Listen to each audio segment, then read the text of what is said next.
तो एक सवाल था हम लोगों का कि भारत के पड़ोसी देशों से सीमा बनाने वाले राज्यों की संख्या कितनी 16 है, जिसकी चर्चा हम लोग किए थे। उन 16 देशों की लिस्टिंग के क्रम में सर ने कहा था कि कौन कौन से देश हैं, वो हम लोगों ने सही करा था।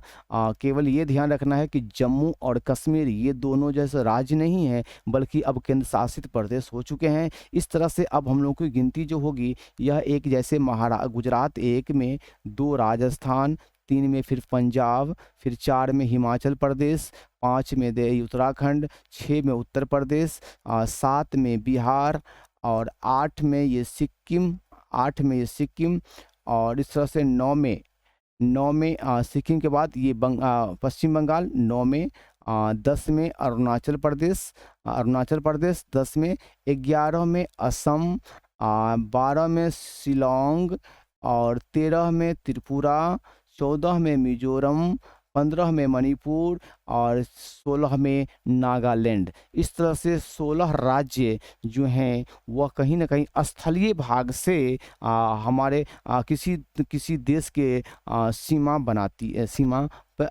को बनाती है, सीमा रेखा पे आती है। तो इस तरह से 16 राज्य की चर्चा हम लोगों ने किया था। कि 16 राज्य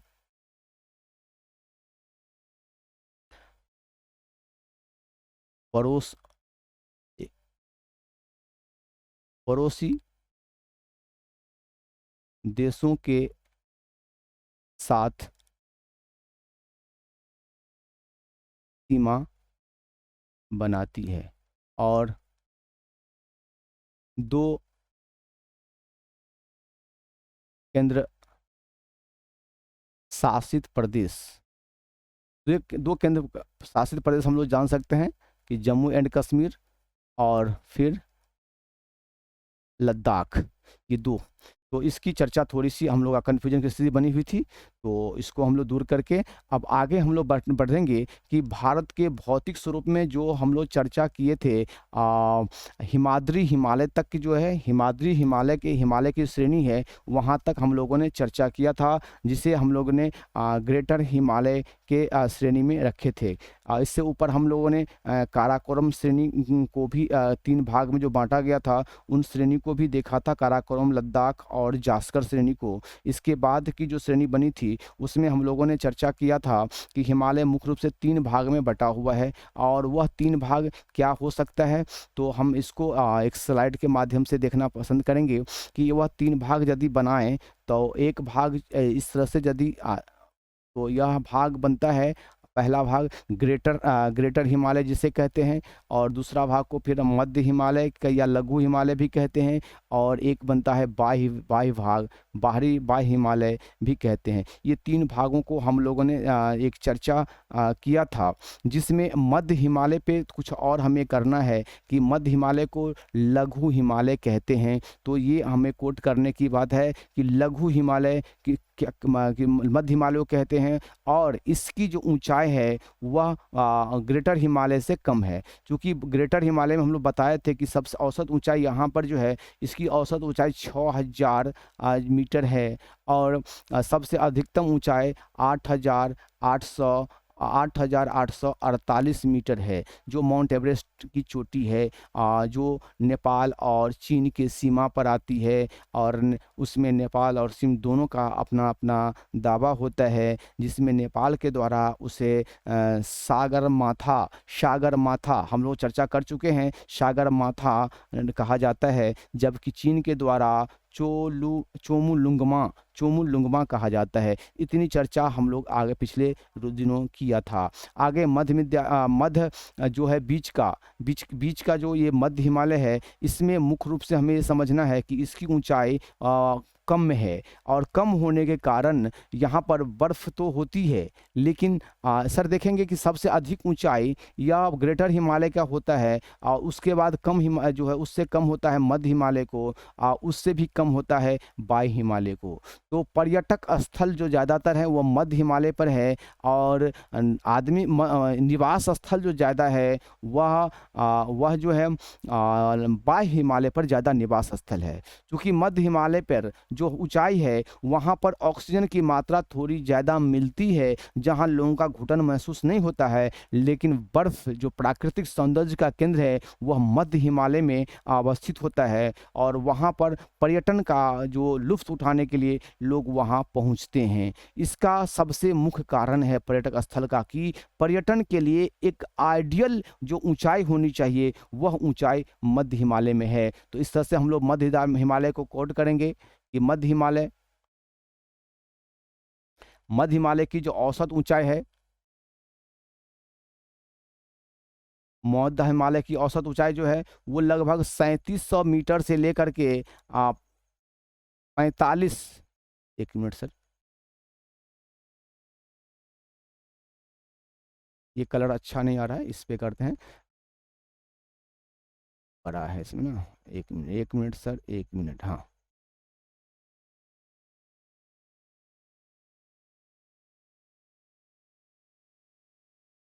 3700 मीटर से लेकर के 4500 मीटर तक की इसकी ऊंचाई का रेंज है। मध्य हिमालय को लघु हिमालय भी कहा जाता है। मध्य हिमालय को लघु हिमालय भी कहा जाता है। यहाँ की खास बात यह है कि यह पर्यटक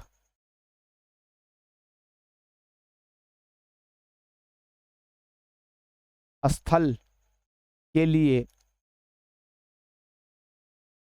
विख्यात है। कारण क्या है इसका? कारण है आदर्श ऊंचाई। ऊंचाई किस रूप में? तो ऐसी ऊंचाई जहाँ जहाँ बर्फ बर्फ काफी मात्रा में और ऑक्सीजन अनुकूल, इन्हीं दो कारणों से। और आदर्श ऊंचाई इसी तरीके की ऊंचाई पे बर्फ होती है और ऑक्सीजन कमी आती है, लेकिन यह स्थिति ऐसी स्थिति है जहां बर्फ भी है और औसत जो है ऑक्सीजन भी है। ये पर्यटक स्थल बने हैं। यहाँ निवास क्षेत्र ज़्यादा नहीं है। निवास क्षेत्र नहीं है। निवास क्षेत्र नहीं होने का कारण क्या हो सकता है? यहाँ पर निवास क्षेत्र नहीं है। कारण क्या है कि स्थल जो है ढालू नुमा है।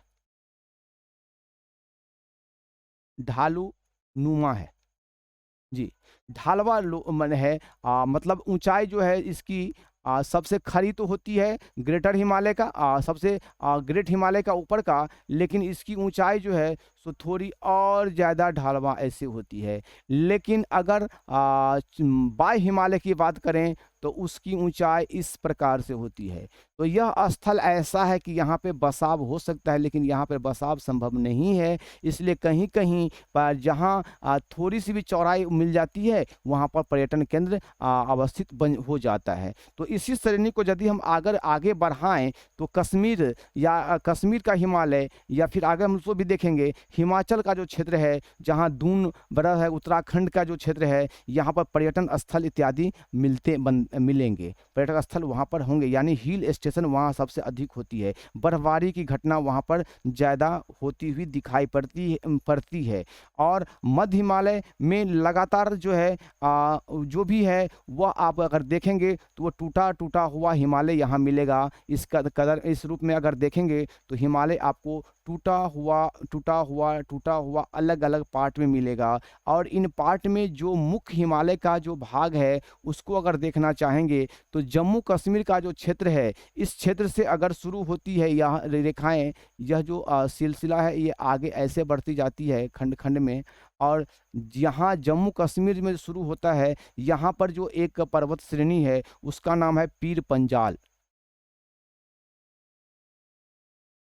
पीर पंजाल जम्मू कश्मीर में है यह।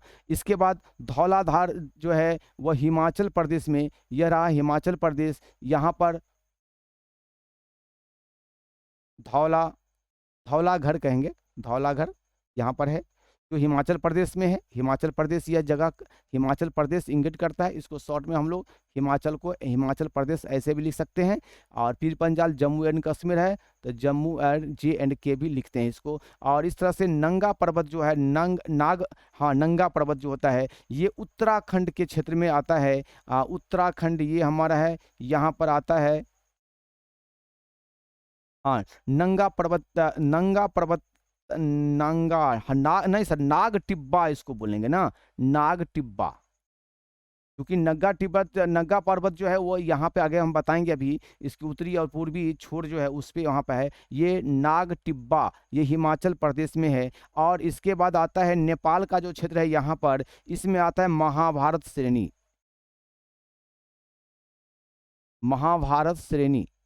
तो हमें जो ये याद रखने का चीज़ है, मुख्य रूप से कहीं पूछा जा सकता है और सबसे ज़्यादा इम्पोर्टेंट हो जाता है कि महाभारत श्रेणी जो है वह भारत के किन राज्यों में है, ऑप्शन में दे दे कि उसमें से कोई नहीं। तो चूंकि यह नेपाल में है, यह पूर्णतः नेपाल में अवस्थित है, लेकिन इसी श्रेणी के जो भी पर्वत श्रृंखलाएं हैं, चाहे पीर पंजाल हो, चाहे धौलाधार हो, चाहे नाग टिब्बा हो या महाभारत श्रेणी है, ये सभी जो हैं सो मध्य हिमालय के प्रमुख चोटी हैं, जो कहा गया कि जगह जगह ये टूटी हुई अवस्था में मिलती है। तो यहाँ इन पर्वतों को हम लोग कोट करके रख लें कि इसमें पर्वत चोटी, प्रमुख पर्वत चोटी को जो याद रखना है हमें मध्य हिमालय में, वह प्रमुख पर्वत चोटी। ध्यान ये दिलाना चाहेंगे कि हिमालय के पर्वतीय भाग और पठारी भाग से हर बार के BPSC में 2 से 3 प्रश्न रहते हैं, इसलिए इसको हम लोग कमतर नहीं आंकें। प्रश्न के तेवर हमेशा बदलते रहते हैं। अब समय बदल चुका है, इन समय में प्रश्न के तेवर भी चेंज हो रहे हैं। तो हो सकता है इसमें किस राज्य में कौन सा पर्वत है ये पूछा जा सकता है। हालांकि हमने यहाँ नोट किया, फिर भी यहाँ हम एक बार लिख देते हैं कि पीर पंजाल ये पर्वत हम वो है जम्मू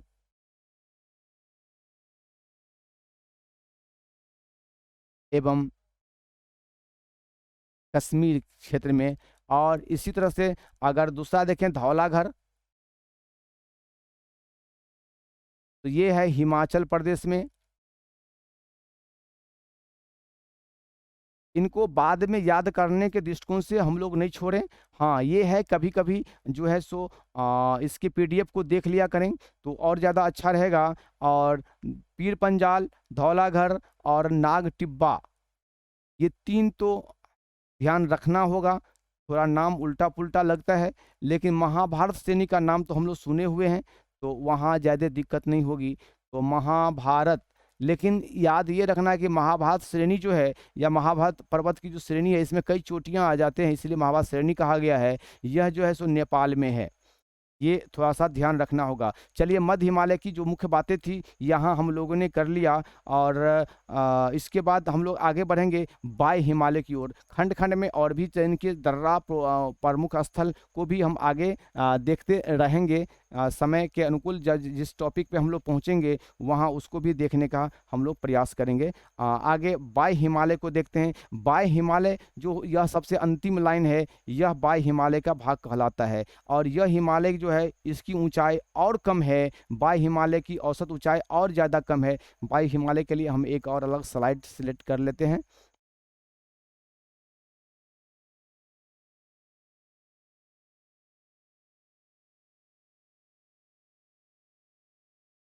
हाँ, बाय हिमालय की औसत ऊंचाई याद रख करना जरूरी नहीं है, केवल हमको ये याद रखना जरूरी है कि बाय हिमालय में बाय हिमालय का जो ऊंचाई है वह सबसे कम है और वह मानव बसाव के अनुकूल है। बाय हिमालय,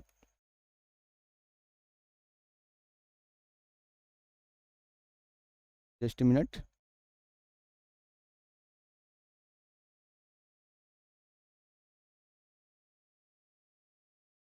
हम्म,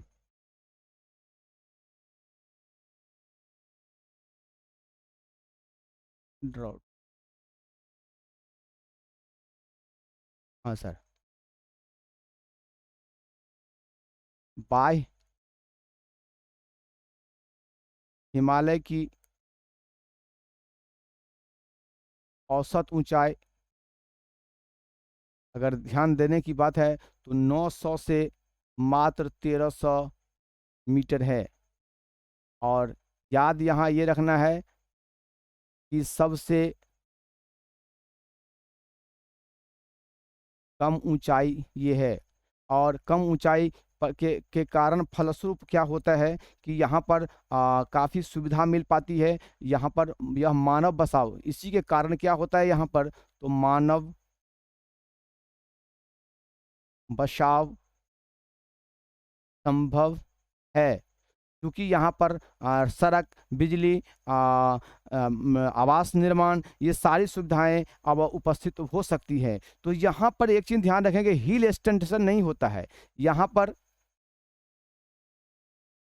हिल स्टेशन नहीं होगा, क्योंकि यहाँ पर लोगों को जो आनंद चाहिए वो जो प्राकृतिक घटा के रूप में जो खास करके बर्फबारी को वहाँ पर जाते हैं, वह हिल स्टेशन यहाँ पर नहीं मिलता है, क्योंकि पहाड़ पे ही होगा ये। तो यह ऊंचाई इतनी कम है कि जहाँ पर आवासीय बनते हैं, शहर बसते हैं, या कुछ भौतिक रूप से गार्डन वगैरह, पार्किंग वगैरह, या कोई तीर्थ स्थल इस रूप में डेवलप हुआ है यह बाय हिमालय। बाय हिमालय का एक दूसरा नाम भी हम लोग यहाँ याद रखेंगे, तो इसको शिवालिक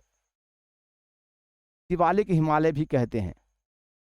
बाह्य हिमालय को शिवालिक हिमालय, जैसे मध्य हिमालय को लघु हिमालय कहते थे, इस सब बाह्य हिमालय को शिवालिक हिमालय भी कहते हैं। तो इससे यह भी हमारे लिए महत्वपूर्ण है, इसको भी हम लोग ध्यान रखेंगे। और अब हम लोग कोशिश करेंगे कि जितने भी हिमालय के बारे में अध्ययन किए हैं उसको एक दूसरे लुक में अध्ययन किया जाए। दूसरे लुक का मतलब ये है कि नदी के आधार पर भी, नदी जो निकली है हिमालय पर्वत से, उसके आधार पर भी विभिन्न हिमालय के चोटियों को या भागों को विभाजित किया गया है, और उसकी कुछ खास तथ्य भी वहाँ हमारे परीक्षा के दृष्टिकोण से महत्वपूर्ण होते हैं, वो भी हम लोग देखेंगे। तो अगर नदी के दृष्टिकोण से देखेंगे तो सबसे पहले तो हमें ये देखना चाहिए कि हिमालय का जो है सो उत्तरी छोर और पूर्वी छोर और पश्चिमी छोर कौन कौन सा है, कहाँ कहाँ है, तो वो देखेंगे, कि जिसकी चर्चा हम लोग पहले भी थोड़ा सा कर चुके हैं कि हिमालय में जब हम लोग आगे बढ़ते हैं तो पहले यहाँ पर देख लेते हैं। यहाँ सबसे पूर्वी छोर जहाँ पर ऐसे मुड़ जाती है, यह हिमाचल प्रदेश का जो एक अरुणाचल प्रदेश, असम से ऊपर अरुणाचल प्रदेश का जो भाग है वहाँ पर सबसे अंतिम छोर होता है। और वहाँ पर जो हिमालय का अंतिम क्षेत्र है, वहाँ पर जो हिमालय का जो भाग है उसका नाम याद रखना है, नामचा बारवा। हिमालय का सबसे पूर्वी भाग की जो चोटी है वो है नामचा बारवा। तो इसलिए यहाँ पर हम लिखें, इस भाग में जो चोटी है वो है नामचा बारवा। और पश्चिमी भाग, सबसे पश्चिम में, हिमालय के पश्चिमी भाग में, जो कि भारत के परिक्षेत्र में नहीं भी पड़ता है, लेकिन यहाँ पर जो पर्वत है उस पर्वत का नाम है नंगा पर्वत। यहाँ का जो अंतिम भाग है वो है नंगा पर्वत, यहाँ पर है नंगा पर्वत। तो हमें जो यहाँ याद रखने का सबसे महत्वपूर्ण बात यही है कि हिमालय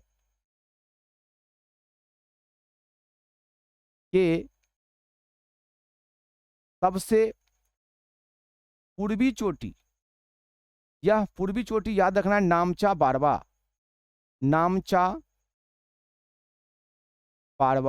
यह कहाँ पर है, तो यह अरुणाचल प्रदेश में कह सकते हैं, अरुणाचल प्रदेश में,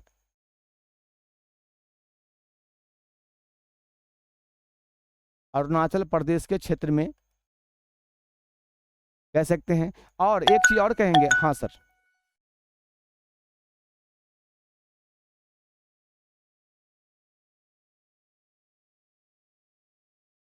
हाँ चौधरी सर। साउंड कम हुआ है सर क्या? नहीं तो साउंड तो कम नहीं किए हम। और किन्हीं को दिक्कत है साउंड में? किन्हीं सर को और दिक्कत है साउंड में? अगर और किन्हीं को दिक्कत है तो बोल दें, तो हम ऐसे चेक कर लेते हैं एक बार। हेलो? नहीं सर, साउंड तो पूरा है, साउंड तो हमने पूरा दे रखा है।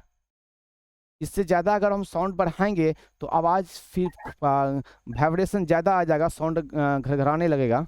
ठीक है हाँ सर, ठीक है, चलिए सर। कंटिन्यू कीजिए, ठीक जी है। Sir, okay sir. हाँ सर। ओके। तो नामचा बारवा सबसे उत्तरी भाग जो है पर्वत का, वो अरुणाचल प्रदेश के क्षेत्र में है। और यहाँ एक चीज बताएं कि नामचा बारवा जो है वहाँ पर यहाँ जब मूर्ति है तो यहाँ से ब्रह्मपुत्र नदी भी निकलती है। थोड़ा सा इसको और बड़ा करके हम लोग इस स्लाइड को देखने का प्रयास कर लेते हैं।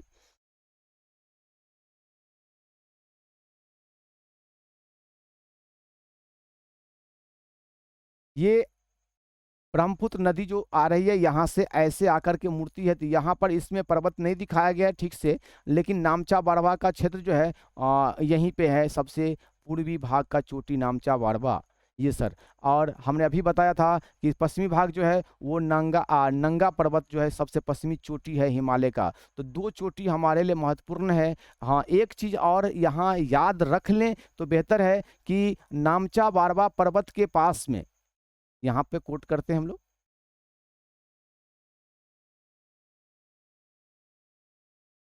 नामचा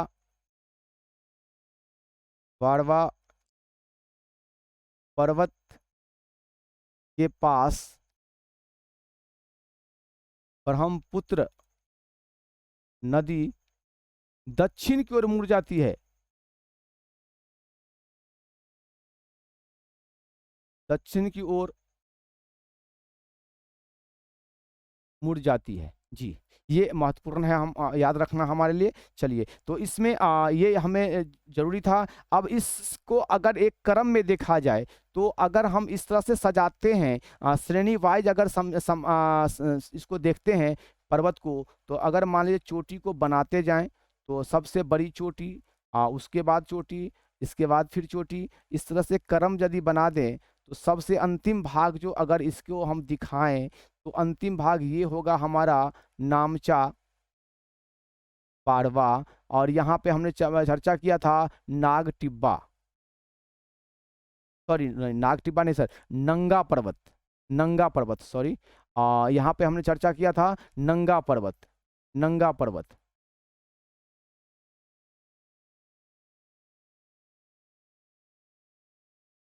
तो इसमें सबसे ऊंची चोटी अगर हम गिनती करें तो अगर एक नंबर पे माउंट एवरेस्ट आती है, तो एक नंबर पे अगर हम लिखे तो माउंट एवरेस्ट। और यह माउंट एवरेस्ट कहाँ है? तो यह माउंट एवरेस्ट नेपाल में है, यह नेपाल में है। और इसके बारे में हम लोग बहुत जान चुके हैं, सागरमाथा नेपाल वाले बोलते हैं, वो चोलुंगमा बोलते हैं, चीन में चोलुंगमा बोलते हैं, 8,848 मीटर है।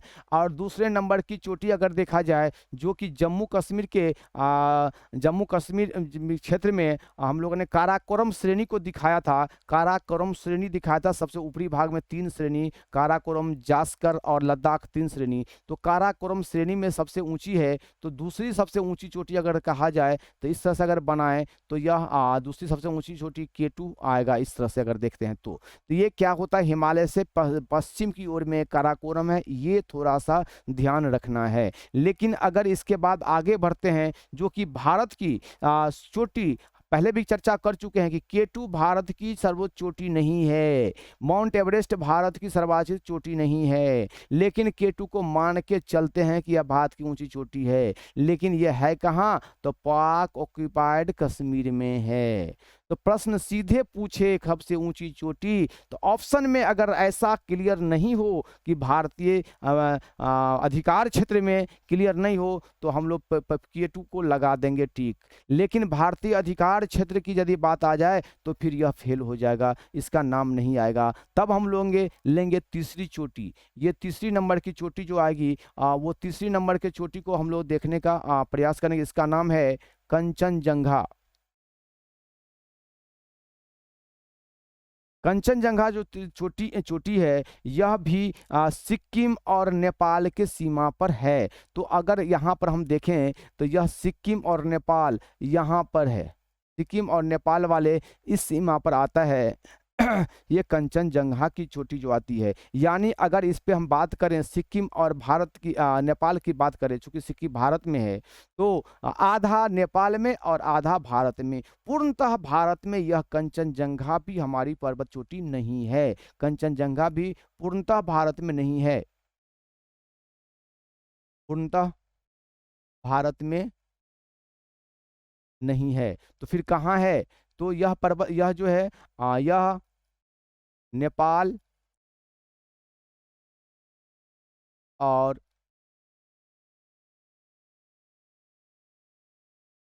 सिक्किम की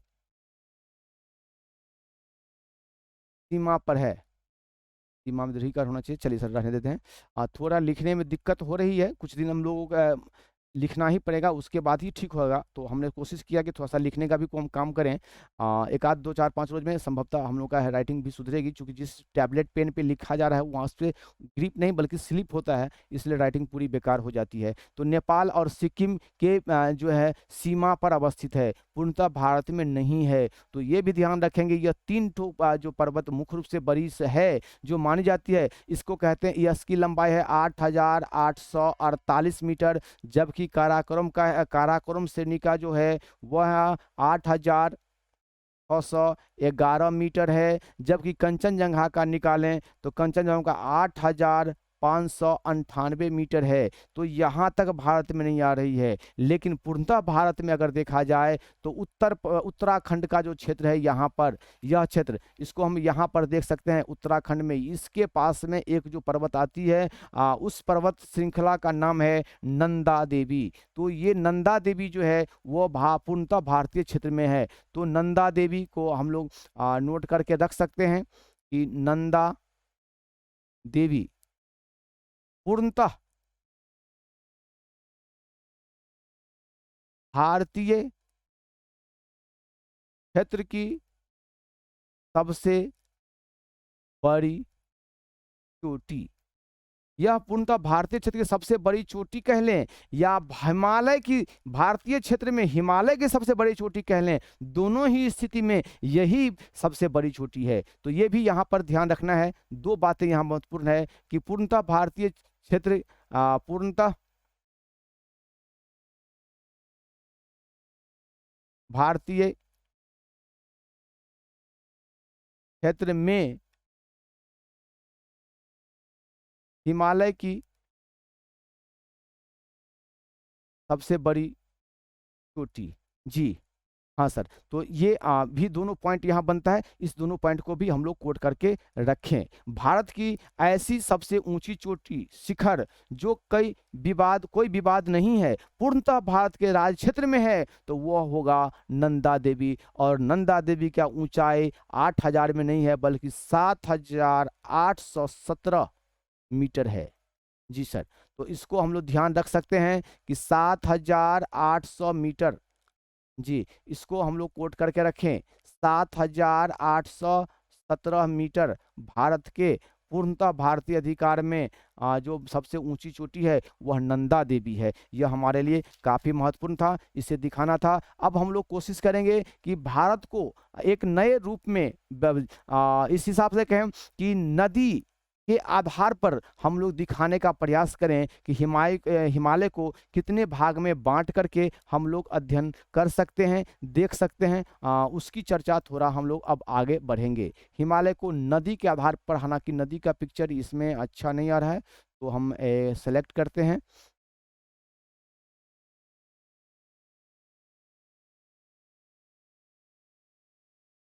जी सर। नदी के आधार पर अगर देखें तो अगर नदी के क्षेत्र के आधार पर देखें तो सिंधु नदी जो ऊपर से यहाँ से निकलती है, सिंधु नदी गुजरती है ऐसे भाग के इस भाग से गुजरती है, सिंधु नदी ऐसे गुजरती है।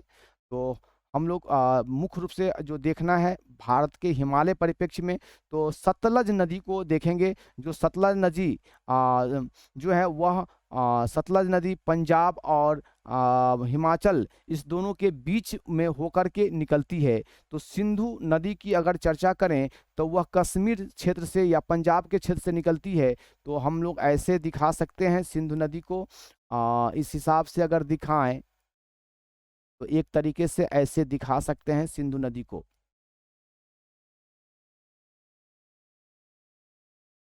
सिंधु नदी को ऐसे दिखा सकते हैं। और फिर अगर पंजाब या कुछ भाग जो है इस तरह से सतलज नदी को देखें तो सतलज नदी मुख्य रूप से उत्तराखंड के क्षेत्र से होकर के गुजरती है। उत्तराखंड के क्षेत्र से होकर के गुजरती है, तो इसको हम लोग कह लेंगे सतलज, सतलज नदी। और इसके बाद जो नेपाल के क्षेत्र के सीमा से जो गुजरती है भारत में, वह मुख्य रूप से दो नदी आती है। एक है नेपाल हिमालय से ही निकलने वाली जो नदी है, वह है काली नदी। अभी हमें गंगा नदी की चर्चा नहीं करनी है, हमें ऐसे नदी को देखना है जो एक विभाजन का काम करती है। एक और नदी देखते हैं जो असम और अरुणाचल के क्षेत्र में आती है। नेपाल हिमालय के साथ में सर यहाँ से ये होगा, ये इस तरह से असम अरुणाचल ब्रह्मपुत्र नदी यहाँ से हो जाएगा। यहाँ से लगभग तीस्ता नदी यहाँ पे आएगा, तीस्ता नदी। फिर एक तो ब्रह्मपुत्र नदी ऐसे आती है, ये ब्रह्मपुत्र नदी। इस हिसाब से बांटे तो 1 2 3 4 5 भाग में नदी बांटने का काम करती है। तो 5 भाग में जब बांटती है तो ध्यान देंगे कि सतलज और सिंधु नदी के बीच का भाग जो है, इसे कहते हैं पंजाब या कश्मीर हिमालय। जी, इसको हमें याद है करना है कि पंजाब या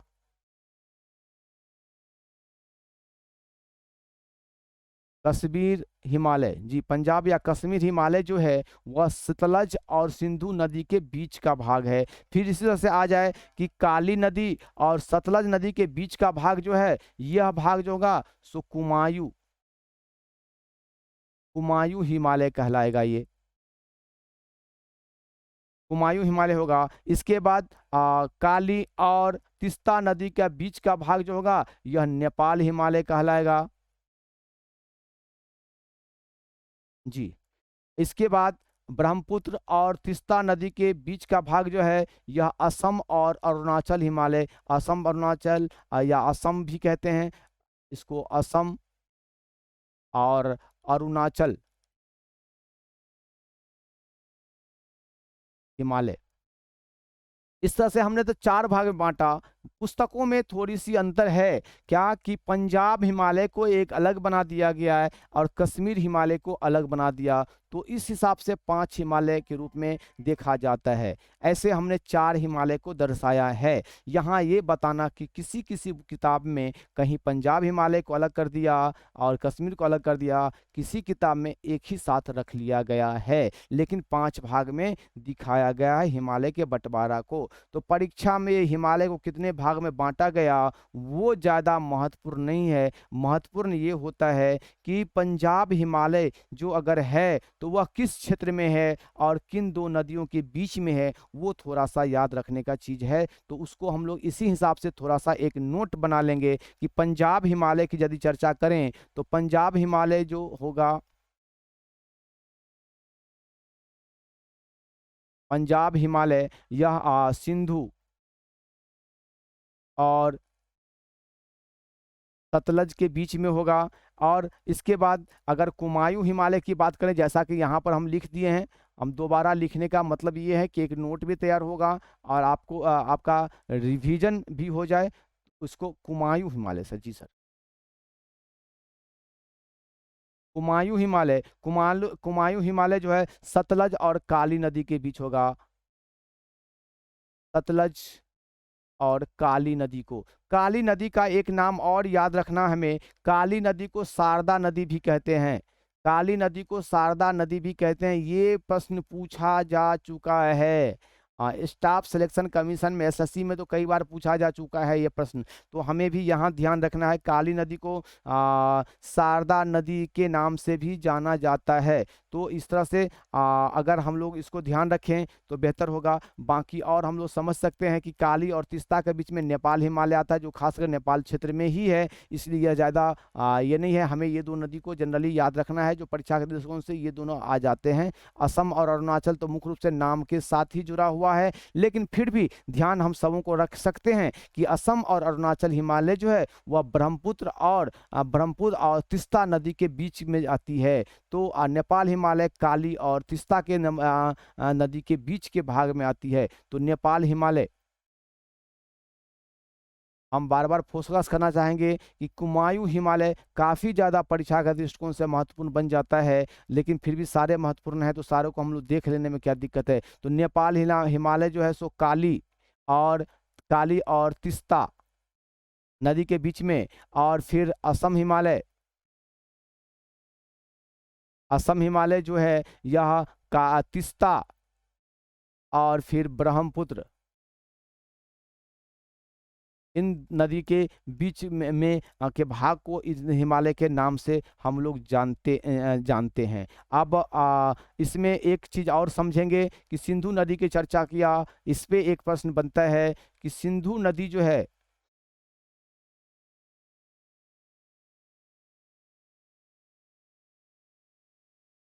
ये सिंधु नदी, इस नदी को पूर्ववर्ती नदी कहते हैं। पूर्ववर्ती, जी सर, पूर्ववर्ती नदी कहते हैं। अब ये पूर्ववर्ती नदी क्यों कहते हैं ये समझेंगे। इसका निर्माण हिमालय के निर्माण से पहले हुआ था, ये काफी महत्वपूर्ण चीज है। वो पूर्ववर्ती नदी क्यों कहते हैं, इसलिए कहते हैं,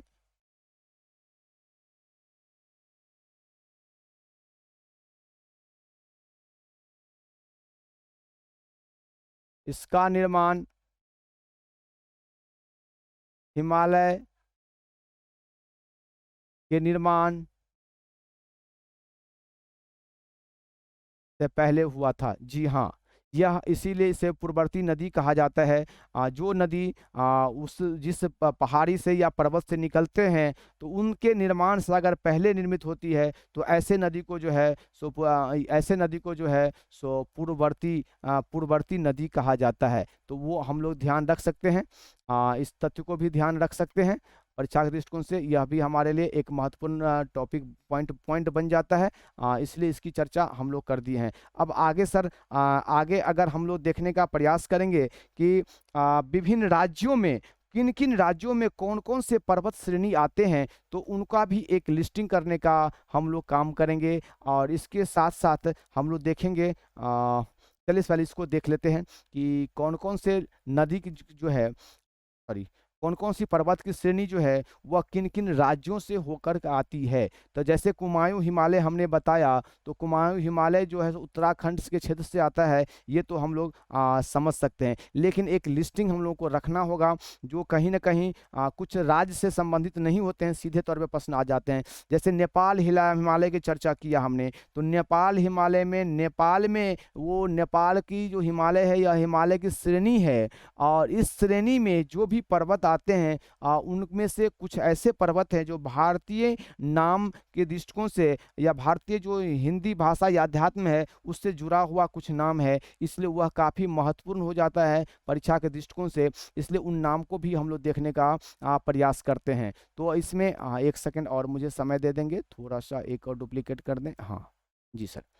तो इसमें अगर देखने का हम लोग प्रयास करें, तो हमने जैसे कहा था कि एक नंगा पर्वत की जो चर्चा किया था, तो वह जो नंगा पर्वत जो यहाँ पर बताया था, नंगा पर्वत जो कि पीओके में है, जी सर। और केटू भी यहाँ बताया था, केटू भी बताया था, केटू यह भी जो है सो पीओके में है जी। इसके बाद अगर हम लोग देखें, आ जाएं अगर उत्तराखंड में, उत्तराखंड, हाँ सर, उत्तराखंड में अगर आ जाएं, तो उत्तराखंड में जो कुछ भी पर्वत मिलेंगे हमें, उसमें देखने का प्रयास करेंगे। उत्तराखंड में अगर पर्वत को देखते हैं सर, उत्तराखंड में हाँ एक कामेत पर्वत आता है, जी सर।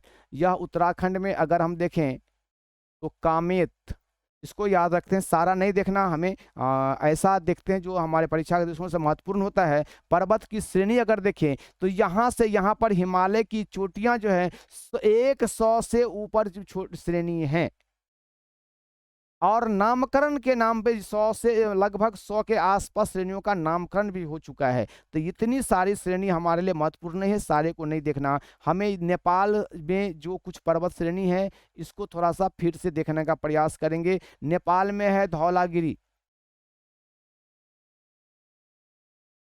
चलिए स्पेलिंग गलती हुई, चलिए, एक धौलागिरी, दूसरा अन्नपूर्णा, और तीसरा देखें तो गौरी शंकर,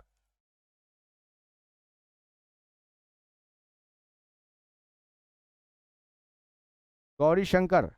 और इसके अलावा एक और मैंने कहा था माउंट एवरेस्ट।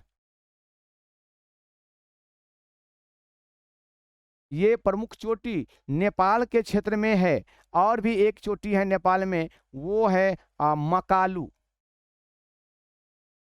मकालू, जी हाँ। ये सारे क्षेत्र जो सो नेपाल के क्षेत्र में आते हैं। तो ये हमें ध्यान रखना है, इन सारे पर्वतों के बारे में थोड़ा सा ध्यान रखना है। और अब इन सारे क्षेत्रों में जो प्रमुख दर्रा है, दर्रे की संख्या भी बहुत ज़्यादा है, लेकिन हम लोग उसको शॉर्ट में रखने का प्रयास करेंगे कि प्रमुख दर्रे हिमालय के।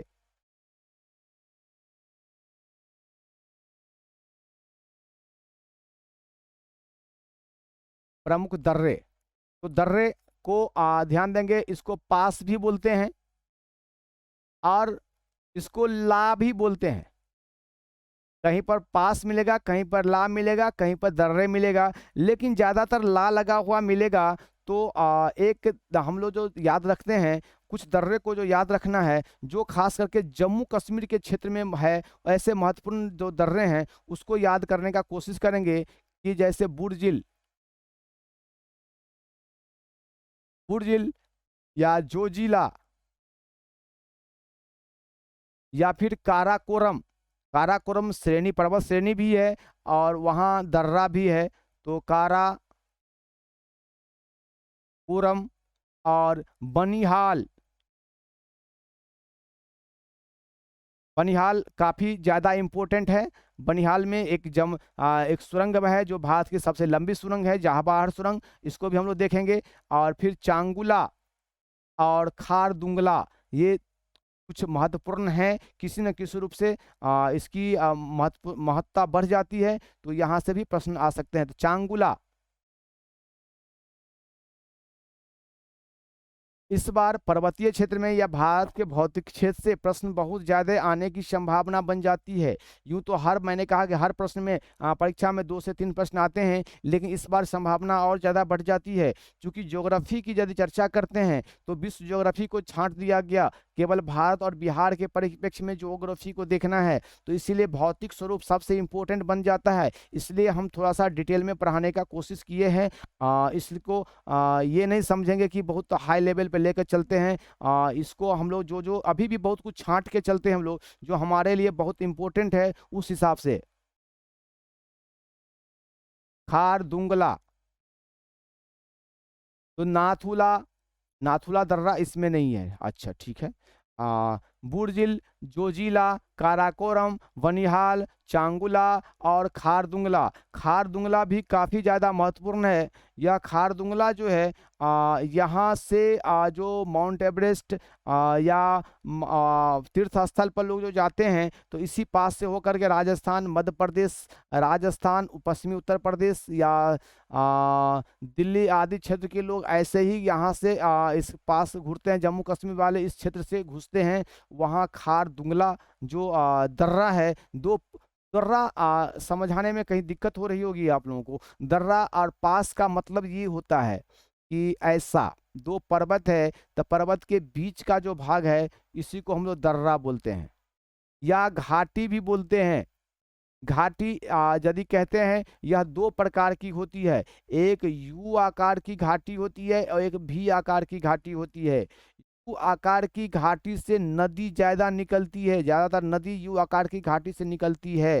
तो अगर हम लोग देखेंगे तो पंजाब हिमालय और कुमायूं हिमालय के बीच से होकर के हमारी सतलज नदी गुजरती है। तो किन किन नदी क्षेत्रों से नदी गुजरती है उसका भी एक लिस्टिंग हम लोग देखेंगे। समय आएंगे नदी जब पढ़ेंगे तो हम लोग किस किस घाटी से होकर के नदी निकलती है ये भी देखेंगे। चूंकि हमने बताया कि सिंधु जो है सो पूर्ववर्ती नदी है। पूर्ववर्ती नदी जो है वो अगर हिमालय को पार करके चोटी को ऊपर चढ़ के तो नहीं ना आएगी, कहीं ना कहीं बीच में घाटी बनती है, उस घाटी से हो करके वो गुजर के बाहर निकलती है।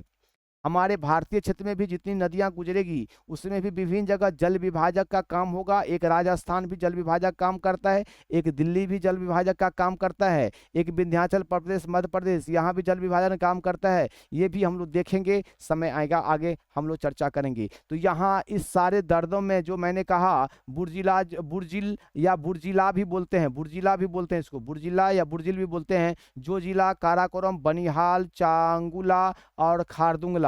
सबसे पहले बनिहाल को देखते हैं। बनिहाल में ही, बनिहाल पास में हो करके, इसी दर्रे से हो करके जवाहर सुरंग निकलती है। जवाहर सुरंग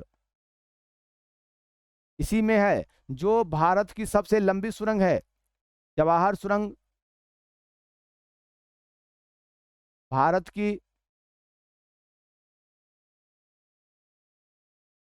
सबसे लंबी सुरंग है जी। और और इसके बाद चांगुला, हाँ चांगुला आ गया। चांगुला सिंधु नदी भारत में प्रवेश करती है, चांगुला दर्रे में प्रवेश करती है। आ गया सर चांगुला, जो सिंधु नदी जो गुजरती है तो चांगुला दर्रे से होकर के गुजरती है। तो सिंधु नदी का प्रवेश स्थल, हिमालय में प्रवेश स्थल भी कह सकते हैं, इसीलिए ये दर्रे महत्वपूर्ण है। सिंधु नदी के आ सिंधु नदी का सिंधु नदी ऐसे कहते हैं कि भारत में जो प्रवेश करती है,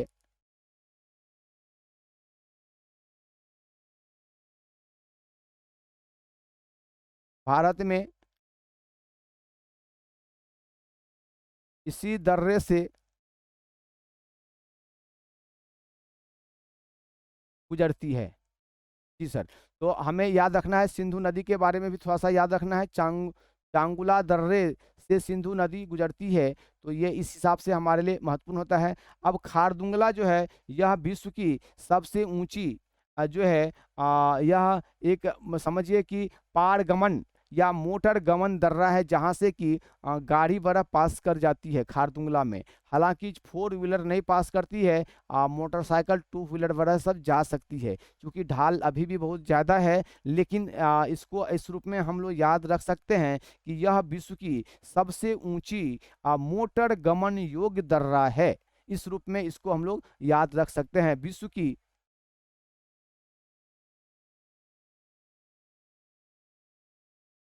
सबसे ऊंची मोटर गमन योग्य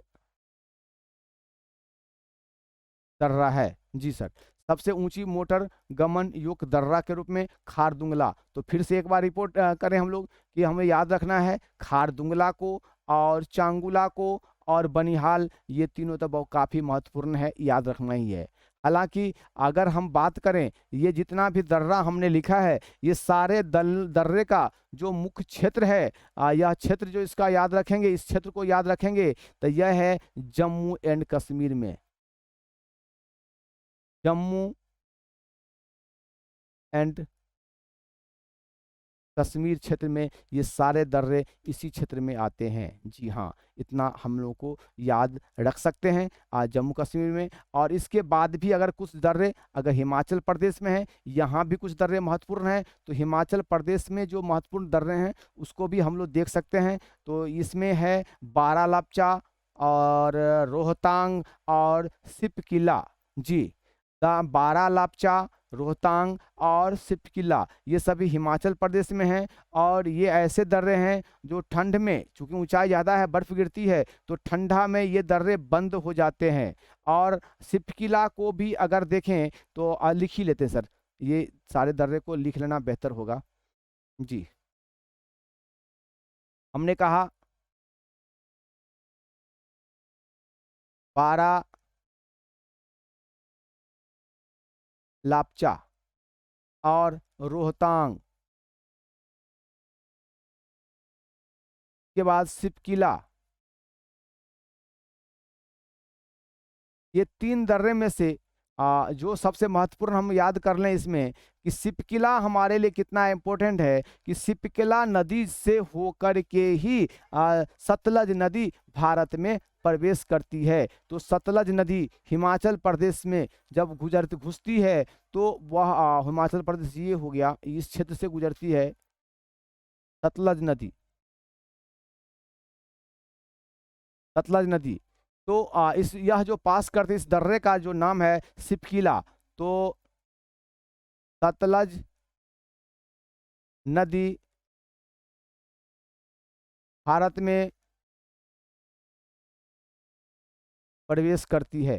तो दो चीज महत्वपूर्ण हुआ, एक तो हिमाचल जम्मू कश्मीर में रोहतखा ये चांगुला दर्रा, चांगुला चांगुला दर्रा जो कि जम्मू कश्मीर में है और सिंधु नदी का प्रवेश रास्ता है प्रवेश करने का, हिमालय को पार करके आती है चूंकि ये सारी नदियां।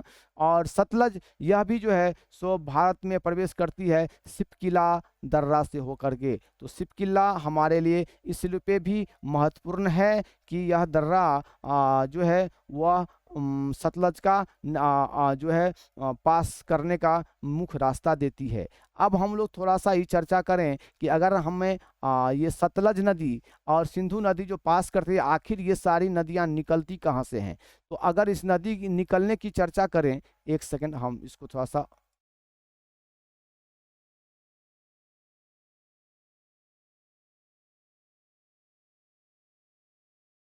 जी सतलज,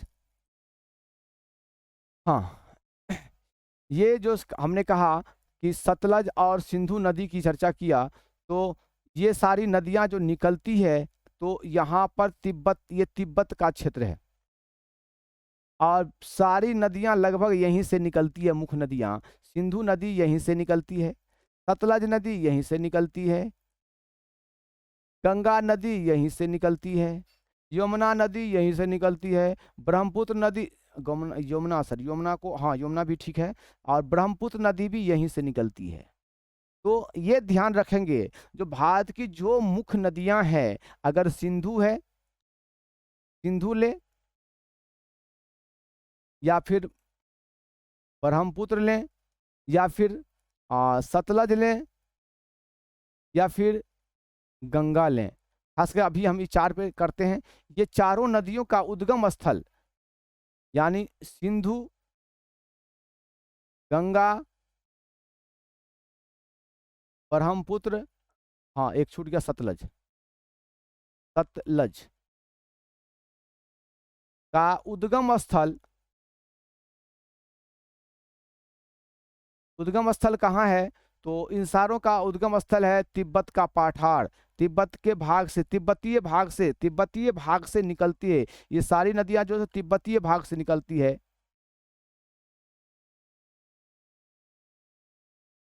तिब्बत से, जी हाँ। हालांकि हम लोग आगे देखेंगे यहाँ पर जो निकलती है तो हिमनद है, ग्लेशियर है।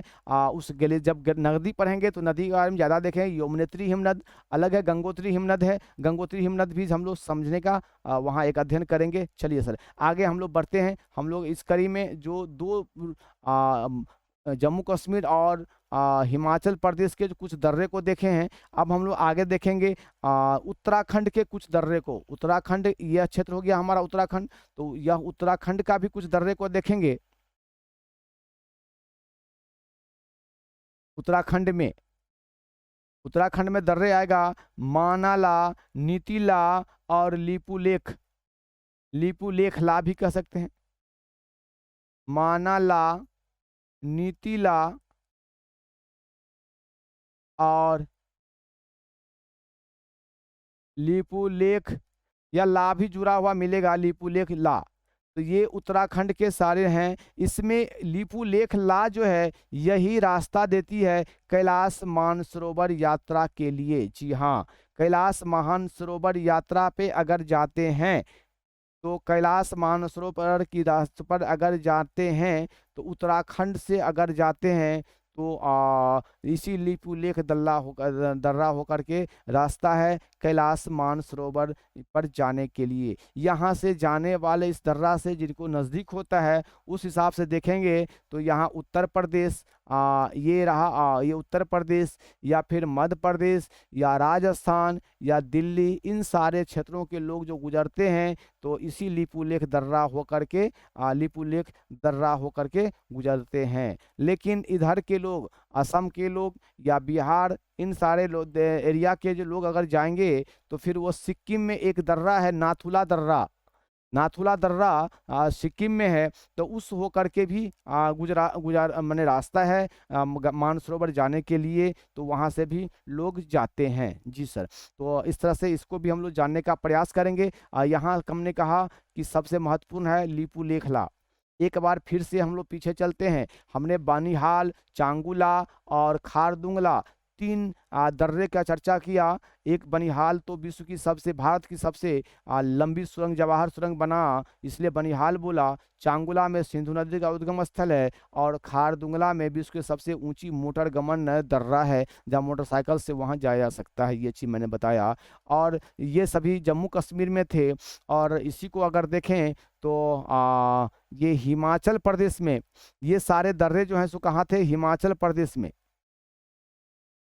हाँ, इसको भी लिख देना अच्छा रहेगा यहाँ पर। ये नहीं, अच्छा कलर है, इस लिखते हैं हिमाचल प्रदेश। हिमाचल प्रदेश के जो दर्रे हैं वो बारालापचा, रोहतांग और सिपकिला। फिर उत्तराखंड में जो दर्रे हैं मानला, नीतिला और लिपुलेखला। ये लिपुलेखला के बारे में फिर से एक बार चर्चा कर दें कि कैलाश मानसरोवर यात्रा जाने का रास्ता इसी से है। कैलाश मानसरोवर जाने का रास्ता इसी दर्रे से है। चलिए शॉर्ट में, और यहाँ जाने का जो रास्ता होता है, हालांकि इतना डीप नहीं जाएगा, फिर भी हम लोग ध्यान रखते हैं जहाँ नज़दीक का भाग होगा तो राजस्थान, उत्तर प्रदेश, यूपी हो गया, उसके बाद राजस्थान, इसके बाद अगर देखें तो फिर कुछ एमपी के लोग भी जा सकते हैं या फिर दिल्ली।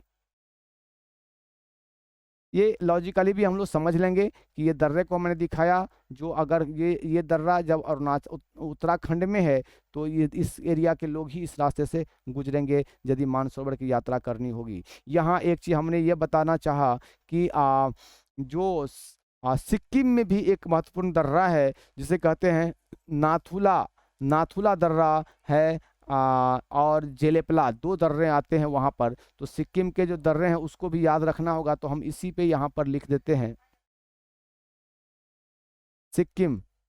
सिक्किम में नाथुला, ये नाथुला काफ़ी महत्वपूर्ण है, काफ़ी ज़्यादा महत्वपूर्ण है नाथुला दर्रा, इसलिए इसको हम लोग किसी भी सूरत में भूलने का काम नहीं करेंगे। और एक जेलेपला है, जो है जेलेपला, यहाँ पर तो सड़क भी बन चुका है, गाड़ी भी, बस भी जाती है, और हाँ बस बड़ा भी जाती है इस दर्रे से मानसरोवर जाने का दूसरा रास्ता। एक और बात बता दें कि इस रास्ते में चीन का क्षेत्र भी पड़ जाता है, चीन होकर के हमें जाना होता है, तो चीन का क्षेत्र भी यहाँ पड़ जाता है। ये थोड़ा सा हम लोग ध्यान रख सकते हैं, ये उतना ज़्यादा हम लोगों को नहीं आ सकता है। हाँ, एक चीज़ है कि जब इसमें जाते हैं रास्ते में तो एक वैली, एक और घाटी यहाँ पड़ती है, चुम्बी की वैली, चुम्बी की वैली, हाँ चुम्बी की वैली। ये चुम्बी की जो वैली है ना, चुम्बी की घाटी जो है, यह काफ़ी चर्चा में है और यह विवादित है, यह विवादित है भारत और चीन के बीच में। तो ये चुम्बी की वैली को भी हम लोग ध्यान रखेंगे। एक बार फिर से रिवीजन करते हैं, बुर्जिल जोजिला, काराकोरम, बनिहाल, चांगुला और रोहतांग। तो चालुंगला और रोहतांग, सॉरी खारदुंगला है, खारदुंगला, चांगुला और वनिहाल। तो वनिहाल में जवाहर सुरंग, चांगुला में सिंधु नदी उद्गम और खारदुंगला में मोटर गमन हेतु सबसे ऊंची रास्ता दर्रा, ये कहा जाता है। इसके बाद हिमाचल प्रदेश में हमने सिपकिला कहा, जो सिंधु नदी के इसी होकर के भारत में प्रवेश करती है। इसके बाद आगे उत्तराखंड में जहाँ लीपू लेखला, जहाँ कैलाश मानसरोवर जाने का यात्रा देती है, और इस तरह से सिक्किम में नाथुला जेलेपला से भी रास्ता जाती है। इतनी ही बातें यहाँ महत्वपूर्ण है। और चुंबी की घाटी, तो हम ये कहना चाहेंगे चुंबी की घाटी को नहीं भूलने का हम लोग काम करेंगे। ये काफ़ी हमारे लिए महत्वपूर्ण है, इसको किसी सूरत में नहीं भूलेंगे। चुंबी की घाटी जो विवादित है भारत और चीन के बीच में, दोनों अपना अधिकार यहाँ पर जताने का काम करते हैं। सर एक और मुझे दर्रा याद आ रहा है जो अरुणाचल प्रदेश में है, वह जोड़ती है भारत को, म्यांमार से रास्ता देती है जाने के लिए। तो क्यों नहीं उसकी भी चर्चा हम लोग थोड़ा सा कर लें। तो देखते हैं यहीं पे थोड़ा सा दूसरे स्लाइड पे कर लेते हैं, क्योंकि यह काफ़ी भर चुका है। नहीं तो ऐसा करते हैं, यहीं पे करते हैं सर, एक अलग से हम लोग जगह बना लेते हैं यहाँ पर। हाँ, अरुणाचल प्रदेश की चर्चा कर रहे थे।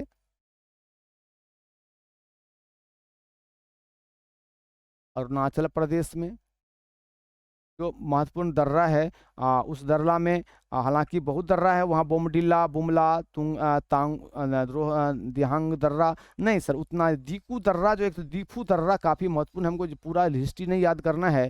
दीफू दर्रा, यह दीफू दर्रा काफ़ी महत्वपूर्ण इस हिसाब से हो जाता है कि भारत और म्यांमार जाने का रास्ता यही है। भारत से म्यांमार जाने का रास्ता जी।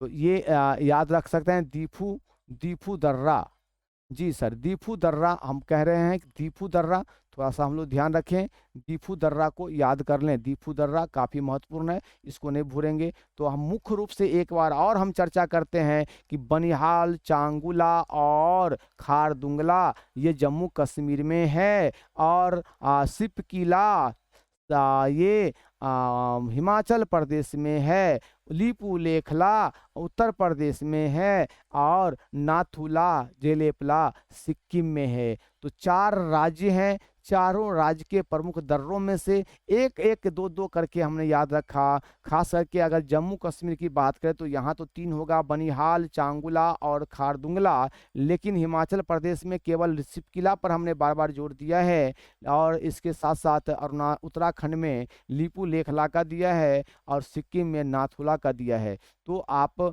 ये तो याद रखेंगे ही, लेकिन एक रिक्वेस्ट की आप छोड़ेंगे नहीं, इन सबों को भी थोड़ा सा याद रख लेंगे तो काफ़ी अच्छा होगा। काफ़ी टाइम हम लोगों ने इस दर्रे में ही लगाया है, क्योंकि एक दृष्टिकोण हो जाता है कि याद भी हमारा होता हुआ चले, इसलिए थोड़ा टाइम तो लगना स्वाभाविक है। अभी तो हम लोग थोड़ी सी स्लो भी चल रहे हैं, ये भी मानसिकता हम लोगों ने पहले भी थोड़ा शो किया है कि थोड़ा स्लो तो हम लोग चलते ही हैं। जी सर। अब हम लोग आगे जो है तो दक्षिण भारत के थोड़े देर में सर हम लोग दक्षिण भारत का भी अध्ययन कर ही लें। समय अभी थोड़ा देर और पढ़ लेते हैं दक्षिण भारत। अगर आप लोग इजाज़त हो जाए दक्षिण भारत को भी हम लोग अभी पढ़ लेंगे सर, कर लिया जाए सर, दक्षिण भारत को देखा जाए। कोई दिक्कत किन्हीं साथी को हो तो बोल देंगे, चूंकि देर से क्लास भी शुरू हुई थी। दक्षिण भारत की चर्चा करते हैं कि दक्षिण भारत में हमने एक चर्चा कहा था कि उत्तर की ओर ऊंचाई ज़्यादा है, समुद्र तल से औसत ऊंचाई अधिक है हिमालय क्षेत्र का। उसके बाद आता है मैदानी क्षेत्र जिसकी ऊंचाई कम है, और लेकिन उससे ज़्यादा ऊंचाई जो है सो हमारा पठारी क्षेत्र का भाग है। तो दक्षिण में पठारी क्षेत्र जो भाग है वो हम लोग यहाँ पर लाल कलर में बना हुआ स्थिति देख रहे हैं। यह जितना भी लाल कलर का भाग है यह पठारी भाग है, और यह बताएं कि यह भारत का सबसे पुराना भाग है, यानी इसका निर्माण आज से 200 करोड़ वर्ष पहले हुआ था। 200 करोड़ वर्ष पहले, जबकि हिमालय का निर्माण 2 से 5 करोड़ वर्ष पहले का है। तो इतना पुराना ये है, लेकिन यह भाग जो है अपनी ऊंचाई को खो चुका है, इसकी ऊंचाई कम हो चुकी है। इसलिए कम हो चुकी है कि प्राकृतिक परिवर्तन के कारण या प्राकृतिक परिस्थिति के कारण इनका अपरदन होता रहा है। इनके ऊपरी सतह घस घस करके दहा दहा करके पानी के कारण, वर्षा कारण, वायुमंडलीय परिवर्तन के कारण सतह टूट टूट करके यहाँ से हट चुका है। तो धीरे धीरे यह चूंकि बहुत पुराना है, हिमालय अब हमारा बहुत ही नया भाग है, तो इसका जो हाइट है वह बहुत कम हो चुका है। तो ये चीज़ हम लोग यहाँ समझने का प्रयास कर सकते हैं। तो यहाँ जो भी भाग है, इस भाग को जो हम लोग कहेंगे वह जो निर्मित हुआ है वह पुरानी चट्टानें हैं, लेकिन वह चट्टान किस प्रकार की है इसको अगर अध्ययन करने का कोशिश करेंगे तो इसका निर्माण ज्वालामुखी के द्वारा हुआ है। ज्वालामुखी के उद्गार से निकली हुई जो लावा कण जमा उसके कारण हुआ है। तो उस प्रक्रिया को कहते हैं दरारी उद्भेदन। तो एक याद रखेंगे कि दक्कन के पठार का निर्माण जो हुआ है तो ज्वालामुखी के दरारी उद्भेदन के कारण हुआ है। तो ये हम लोग याद रख सकते हैं कि ज्वालामुखी का जो निर्माण दक्षिण भारत के दक्कन पठार का जो निर्माण हुआ है वह ज्वालामुखी के दरारी उद्भेदन के कारण निर्मित हुआ है। तो हमारे लिए यह महत्वपूर्ण पॉइंट है, इसको हम लोग नोट डाउन पहले लाइन से कर लें कि दक्षिण भारत का सबसे पहला ये लिखें,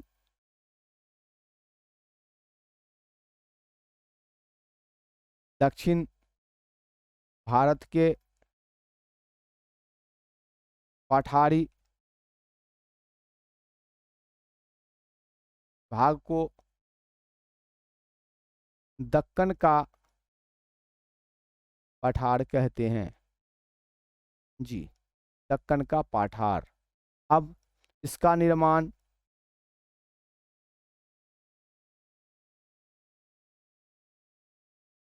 हिमालय के निर्माण से पहले हुआ है। ऐसे भी कह सकते हैं यह भारत का सबसे पुरानी चट्टान है। तो इतनी बातों कह सकते हैं और कहते हैं कि इसका निर्माण ज्वालामुखी के दरारी उद्भेदन के द्वारा निर्माण हुआ है। तो ये भी लिख लें, ज्वालामुखी के दरारी उद्भेदन के कारण या दरारी उद्भेदन से आ,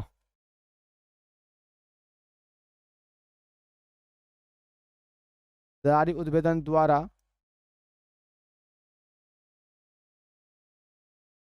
हुआ है। जी, तो हमको इसमें जो महत्वपूर्ण जो पॉइंट है उसको अगर देखें तो दरारी उद्भेदन ज्वालामुखी के द्वारा निर्मित दरारी उद्भेदन याद रखें। दरारी उद्भेदन नहीं पूछे तो ज्वालामुखी द्वारा निर्मित भी पूछा जा सकता है, और अगर थोड़ा सा और डीप ले जाए तो दरारी उद्भेदन भी आ सकता है। याद यही रखना है कि ये हमारी पुरानी चट्टान है, यानी हिमालय से पहले इसका निर्माण हुआ, हिमालय के निर्माण से पहले ही इसका निर्माण हो गया था। और तीसरी बात कि यह इसे दक्कन का पठार भी कहा जाता है। जी सर, इतनी बातें हमने कहा। अब एक चीज़ बताएं कि यहाँ पर जो मिट्टी है उसकी थोड़ी चर्चा करें। दक्षिण भारत की जो ये भाग की जो मिट्टी है ना, वह मिट्टी काली मिट्टी है। इस भाग में काली मिट्टी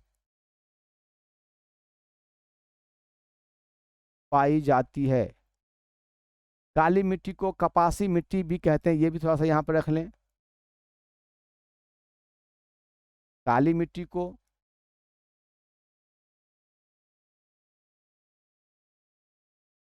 कपासी मिट्टी भी कहते हैं। और कपासी मिट्टी क्यों कहते हैं तो इसको भी थोड़ा सा और हम लोग व्याख्या करके देख लें। कपासी मिट्टी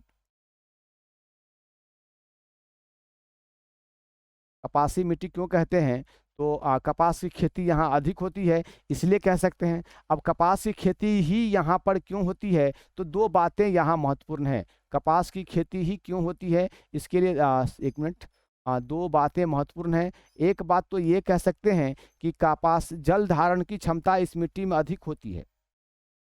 और यह एक ऐसा फसल है, यदि इसका फसल जब तैयार होता है और तब यदि बारिश हो जाए तो इसका सारा फसल नुकसान हो जाएगा। तो जिस समय में ये फसल तैयार होता है, यानी कपास मतलब रुई का निर्माण होता है यहाँ पर, इस पे यह रुई का पौधा होता है। तो जब रुई का कली खुलने लगता है तो उससे रुई जब निकलने लगता है, अगर उस समय में बारिश हो जाए तो पूरा रुई बर्बाद हो जाएगा। तो उस भाग में वर्षा उन दिनों में नहीं के बराबर होती है, नहीं होती है। तो वर्षा नहीं होने से भी समस्या होगी, फिर उससे ताकत कहाँ मिलेगा, उस मिट्टी में पौधे को जल कहाँ से प्राप्ति होगी। तो वो इसमें कमाल है इस मिट्टी का, कि यह मिट्टी जो जल धारण करने की क्षमता सबसे अधिक है। भारत में जितने प्रकार की मिट्टी है उसमें काली कपासी मिट्टी की जल धारण की क्षमता अधिक है, सर्वाधिक है। हालांकि अगर हम पढ़ते हैं कि सर्वाधिक जल धारण करने वाली मिट्टी, तो उसमें दोमट मिट्टी का दोमट मिट्टी का एक उदाहरण आता है। दोमट मिट्टी में जल धारण की क्षमता अत्यधिक होती है। तो दोमट मिट्टी उत्तरी भारत में पाया जाता है, जबकि दक्षिणी भारत में नहीं पाया जाता है। लेकिन दक्षिणी भारत में दोमट मिट्टी नहीं पाया जाता, तो काली मिट्टी जल धारण करके रखती है और ज़्यादा दिनों तक। तो कहेंगे कि जल धारण की क्षमता अधिक है, तो फिर बिहार, उत्तर प्रदेश का जो मैदानी भाग है, उन भागों में यहाँ पर उन भागों में यहाँ इन भागों में फिर कपास की खेती क्यों नहीं होती है? पर यहाँ बताना चाहेंगे कि यहाँ पर यह पूर्णतः मानसून वाला क्षेत्र है, जहाँ मानसूनी वर्षा हुआ करती है और लगभग उस हर सीजन में कुछ न कुछ वर्षा ऋतु के अलावा भी होती है। जैसे अभी वर्षा ऋतु नहीं आया है, लेकिन अभी हमारे पास में अभी यहाँ इस क्षेत्रों में बारिश हो गई है। कभी कभी ठंड के समय में भी कभी कभी बारिश हो जाया करती है। तो इसलिए यह क्षेत्र उपयुक्त नहीं होता है। जल धारण करने की क्षमता ठीक है, सर्वाधिक है दोमट मिट्टी में, लेकिन यहाँ बारिश अगर होगी तो फसल बर्बाद होंगे और यहाँ के खेतों में पानी जमीन में लगेगा तो पौधे में सड़न होगी। इसलिए भी यहाँ कपास की खेती संभव नहीं है। तो कपास की खेती के लिए सर्वोत्तम जो मिट्टी है वह कपासी में काली मिट्टी होती है, और यह काली मिट्टी पूरे दक्कन वाले भाग में आती है। दक्कन वाले भाग अगर बोलें तो इन क्षेत्रों को यदि देखना चाहेंगे हम लोग, तो यह क्षेत्र समानतया जो हमारे मिलेगा वो यहाँ पर अगर देखने का प्रयास करेंगे या कोरिलेट कर लें हम लोग, तो देखेंगे कि यह महाराष्ट्र का क्षेत्र जो है, या केरल कर्नाटक का क्षेत्र, तमिलनाडु का क्षेत्र, तेलंगाना और आंध्र प्रदेश, हल्का उड़ीसा, छत्तीसगढ़ के कुछ भाग, मध्य प्रदेश के भाग, ये राजस्थान के भी कुछ भाग आते हैं मरुस्थलीय भाग को छोड़ करके। तो ये सारे भाग जो हैं काली मिट्टी से है। काली मिट्टी क्यों है? तो इसका निर्माण ही जो हुआ है वह वॉल्केनो के द्वारा, ज्वालामुखी के दरारी उद्भेदन के द्वारा इसका निर्माण हुआ है। उसका रंग शुरू से काला पाया जाता है और इसीलिए इसको काली मिट्टी भी कहते हैं। काली मिट्टी की खासियत ये बताए कि काली मिट्टी जो है उसमें जल धारण की क्षमता सबसे अधिक होती है। तो काली मिट्टी में कपास की खेती क्यों होती है? इस प्रश्न का उत्तर हम लोग दे सकते हैं। काली मिट्टी को काली मिट्टी में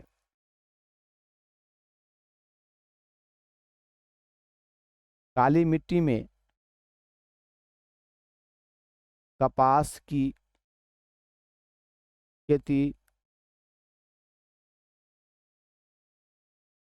क्यों होती है? तो इस मिट्टी में जल धारण करने की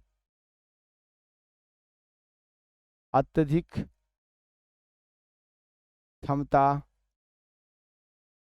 होती है। ये अब इन्हीं पठारी भागों में कपास की खेती होती है। सो क्यों?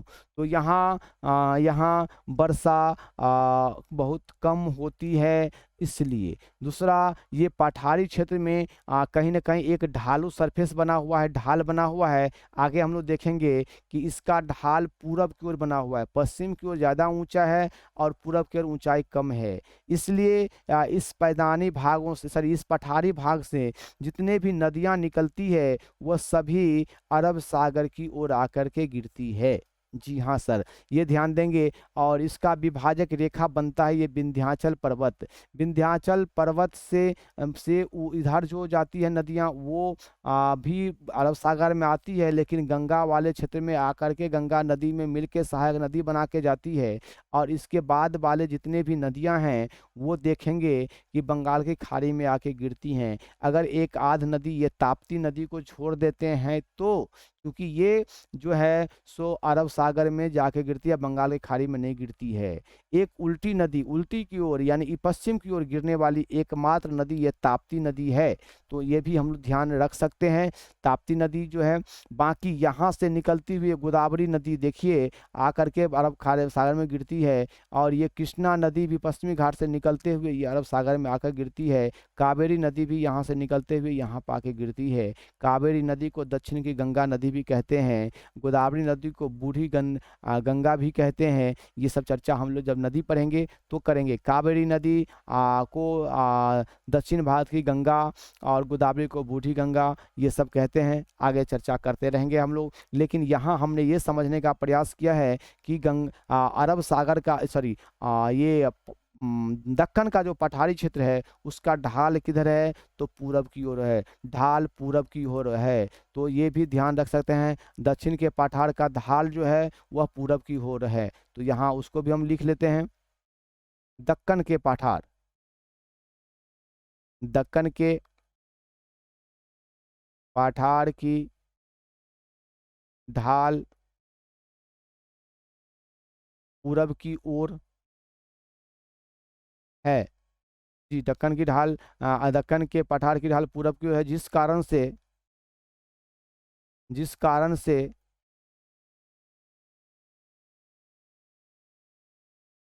सभी नदियां, सॉरी बंगाल की खाड़ी में, हाँ यहाँ गलती हो गया, बंगाल की खाड़ी में गिरती है।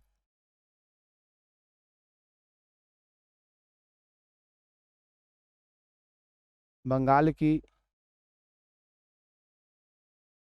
खाड़ी में गिरती हैं। जी, खाड़ी के बारे में हम बता चुके हैं। और आगे हम लोग और एक जब चर्चा करेंगे तो और थोड़ा सा जानकारी शेयर करेंगे कि खाड़ी होता है जमीन से सटा हुआ जो पानी का समुद्र का सागर का जो भाग है उसको यहाँ पर उसको खाड़ी कहते हैं। तो यहाँ बंगाल की खाड़ी और यहाँ पर बताया था हमने मन्नार की खाड़ी। जी, इसकी चर्चा हमने पहले करके शब्दावली से परिचित कराया है। आगे इस पे हम लोगों को जो क्वेश्चन बनेगा उसको आगे देखेंगे, फिर भी बार बार हम लोग इसको रिपीट कर देते हैं। तो चलिए सर, इस तरह से हमने देखा कि सभी नदियां बंगाल की खाड़ी में गिरती है, केवल एक नदी जिसका नाम है ताप्ती नदी, तो उसको हम लोग नहीं भूलेंगे। केवल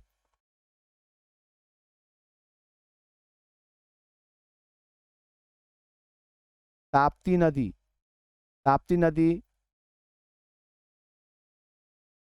पूरब से पश्चिम की ओर अरब सागर में गिरती है। तो ये काफ़ी महत्वपूर्ण हो जाता है ताप्ती नदी। ये एक अकेला बन जाता है, तो इस हिसाब से भी इसको याद रखना काफ़ी महत्वपूर्ण है। और ऐसा इसलिए होता है, ऐसा क्यों होता है, तो चूंकि जो दक्कन के पठार है उसका ढाल जो है वह पूरब की ओर है, तो ढाल पूरब की ओर, यह भी मैंने लिख दिया है। तो इस तरह से दक्कन के बारे में हम लोग ये चीज़ जाने। अब हम लोग समझने का प्रयास करेंगे, अगर आप लोग इजाज़त देंगे तो, कि दक्कन के जो पठार हैं कौन कौन से पठार हैं, कहाँ अवस्थित हैं और उनकी क्या भूमिका क्यों महत्वपूर्ण है। और दक्षिण में कुछ पठारी भागों में कुछ पर्वत श्रृंखलाएं भी हैं या पर्वत भी हैं, हालांकि पर्वत नहीं कहेंगे, पहाड़ी कहते हैं, जैसे नीलगिरी की पहाड़ी, सह्याद्री, ये सब जो बोलते हैं। दक्कन के भाग को भी हम लोग सह्याद्री कहते हैं। दक्कन के भाग को भी हम लोग सह्याद्री कहते हैं। आ, तो इन सबों को भी हम लोग देखने का प्रयास करेंगे, लेकिन बहुत देर से आप लोगों से बात नहीं हुई है, चाहते हैं एक बार हमारी बात हो जाए। जी सर, कंटिन्यू किया जाए या नहीं तो चैट में लिखें, साउंड कम आ रहा है। Ranjita madam, network problem sir. मेरे यहाँ सर नेटवर्क प्रॉब्लम तो नहीं है। हमारा नेटवर्क 70-80 Mbps दे रहा है। कल तो भाग गया था एक के बार 0 Mbps, तो घबरा गया आखिर क्या हो गया। तो फिर पता करते करते करते मालूम चला कहीं पे वायर टूट गया। अब उसके रिपेयरिंग का जो मिस्त्री है वो बाहर से आता है, तो इस वजह से दिक्कत हो गई। सर आप लोग कहना चाहेंगे, कुछ कह सकते हैं। आ, कुछ लोग क्लास से आउट भी हो गए हैं, लेकिन चाहेंगे कोई लोग बोलना चाहेंगे तो कह सकते हैं। Kamleshwar Rajak sir, sir audio link on कर लीजिए थोड़ा सा। कमलेश्वर रजक सर हैं, एक दीपू पासवान जी सर हैं। सर आप लोग थोड़ा सा ऑडियो लिंक ऑन कर लीजिए, आपसे थोड़ी बात हो जाए। आपके स्क्रीन पर हैंड रेज का ऑप्शन होगा, यानी हाथ का चिन्ह होगा, उसको टच करेंगे तो आप हमसे बात भी कर सकते हैं क्लास में। जी सर, एक बार हैंड रेज कर लें। एक बार हैंड रेज कर लें। रंजिता मैडम आपसे एक बार फिर से देख लें कि आपका ऑडियो ठीक हो गया। आपने एक बार लिखा है, हाँ मैडम। हाँ मैडम, थोड़ा सा बात कर ले हम लोग। ऑडियो का प्रॉब्लम अभी भी है क्या, रंजिता मैडम? आप, लिंक तो मिल गई, आप बात नहीं कर पा रहे हैं। हाँ Deepu sir, Kamleshwar sir, Rajak sir, आप लोग अगर थोड़ा सा हैंड रेज करेंगे, यानी आपके स्क्रीन पे हाथ का साइन बना उसको टच करेंगे, तो हम आपको ऑडियो लिंक दे पाएंगे। हाँ अरविंद सर। सर कोई प्रॉब्लम है? हाँ, आवाज, कई लोगों ने कमेंट किया है कि आवाज हाँ से। आवाज। हाँ आवाज आवाज थोड़ा कम है। ओ, सब लोगों ने आज कहा है, लेकिन यहाँ से तो हम लोग कुछ प्रॉब्लम नहीं देख रहे हैं। वाई दी वे, आप लोग सर एक काम करेंगे कि माइक्रोफोन जो होता है, ईयरफोन, वो यूज करने का काम करेंगे। ऐसा होगा तो सर अरविंद सर आप थोड़ा सा ऑडियो म्यूट कर लीजिए थोड़ा। अरविंद सर आप थोड़ा ऑडियो म्यूट कर लिया जाए। हाँ दीपू सर, आवाज मिल पा रही है? हाँ सर, मिल रही है। हाँ सर, आज आप पहला रोज जुड़े हैं ना क्लास में? जी, एक दिन और जुड़े थे सर, थोड़ा नए हैं से पता नहीं चल पा रहा था, अच्छा अच्छा तो अच्छा फिर अच्छा। खोजते खोजते फिर मैं आज जुड़ा हूँ सर। ओह अच्छा अच्छा, जी चलिए सर। कहाँ से सर आप हैं? सर, हम वैशाली जिला से हैं। अच्छा अच्छा जी सर।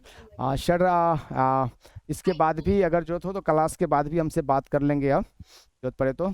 कोई दिक्कत महसूस जी हो रहे हैं सर, या कुछ जी और कुछ और बताना नहीं चाहेंगे सर? नहीं नहीं सर, अच्छा है सर। अच्छा हो रहा है सर, अच्छा है, ठीक है सर, पूरा विस्तार से बहुत अच्छा से समझाते हैं सर। जी सर, ओके सर। हम लोग सारे टीचर हैं, हम भी टीचर हैं। मैंने पहले ही बताया है कि हम जी भी जी 6 to 8 में टीचर हैं। हमारा काम है जी मटेरियल को कलेक्ट करके आपके पास में रखना, तो आपको भटकना नहीं पड़े। प्रैक्टिस हम लोग यहीं पे जी करेंगे, आपके पास भी कुछ जानकारी हो तो हम जी लोग शेयर करेंगे, है ना? जी तो ये हम लोग मिल के काम करेंगे। जी सर कमलेश्वर रजक सर, थोड़ा सा आपसे भी बात हो जाए। कमलेश्वर, कमलेश्वर सर, हाँ सर जी, हाँ हाँ। थोड़ा सा आप लोगों से करना जरूरी है कि आप समझ पाएं इस चीज़ को।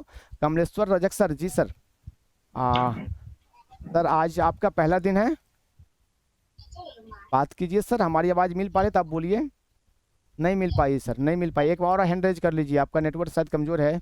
एक बार और हैंड रेज कर लीजिए।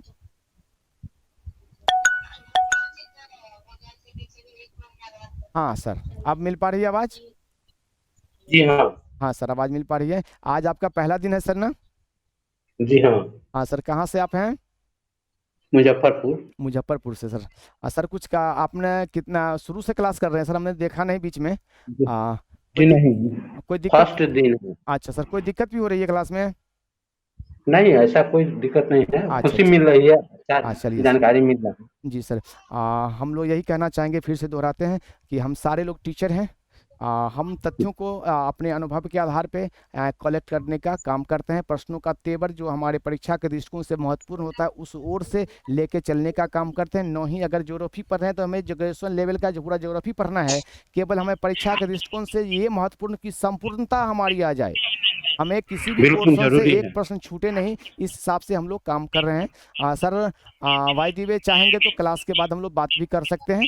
एक बार कॉल कर लेंगे, क्लास को हम लोग अभी इंड करेंगे थोड़ी देर में। क्या आगे कंटिन्यू किया जाए क्लास को? जी हाँ। रंजिता मैडम क्लास कंटिन्यू करें? कुछ कुछ लोग काफ़ी थक गए होंगे, काफ़ी देर से हैं। तो आप लोगों का थोड़ा सा अप्रूवल लेना जरूरी बनता है। हम तो चाह रहे थे पठारी भाग को भी आज ख़त्म कर दें। रंजिता मैडम, हाँ मैडम, क्लास कंटिन्यू करें? हाँ जल्दी बोल दीजिए, या चैटिंग में भी लिख लीजिए, दिक्कत हो तो चैटिंग में भी बोल सकते हैं यस और नो। हमारे पास पोल भी है, पोल सिस्टम भी है, जहां हम पोल भी क्रिएट करते हैं, क्लास हो या हो, क्लास होनी चाहिए या नहीं होना चाहिए, तो हम लोग पोल भी कर लेते हैं।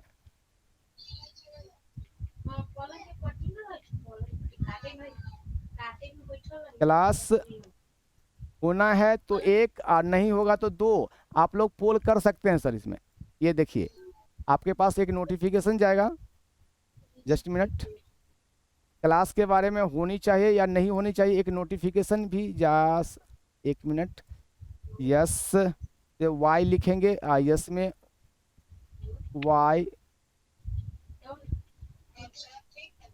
हाँ सर, और नो में एन, नो में एन लिख के आप लोग केवल इसमें एक नोटिफिकेशन जाएगा। जस्ट ए मिनट, थोड़ा सा हम लोग इसको देख लेते हैं, कुछ फीचर्स ऑप्शन ठीक है।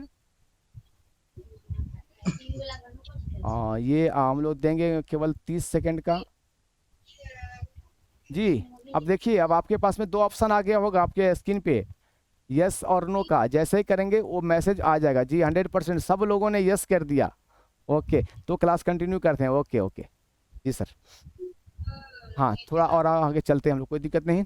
तो हम लोग ये देखते हैं कि दक्षिण के पाठारी भाग में कौन सा जगह पे कौन से पाठार हैं, और उस पठार क्यों महत्वपूर्ण है, कैसे महत्वपूर्ण है, उसको भी देखेंगे। सबसे पहले एक और चर्चा हम करना चाहते हैं कि पाठार, हमने ये कहा है पहले कि पूर्वी ओर ढलान है, पश्चिम की ओर ज़्यादा ऊंचा है, पूरब की ओर ऊंचाई कम होती गई है। तो ध्यान देंगे, यहाँ एक बहुत बड़ा लॉजिक है कि जब नदी पश्चिम से पूरब की ओर बहती है तो अपने साथ मिट्टी, बालू के रेत, कण, कचरा आदि लाती है, और ला करके अवक्षेप यहाँ फैलाती है, इसलिए यहाँ पर मैदान का निर्माण हो गया है।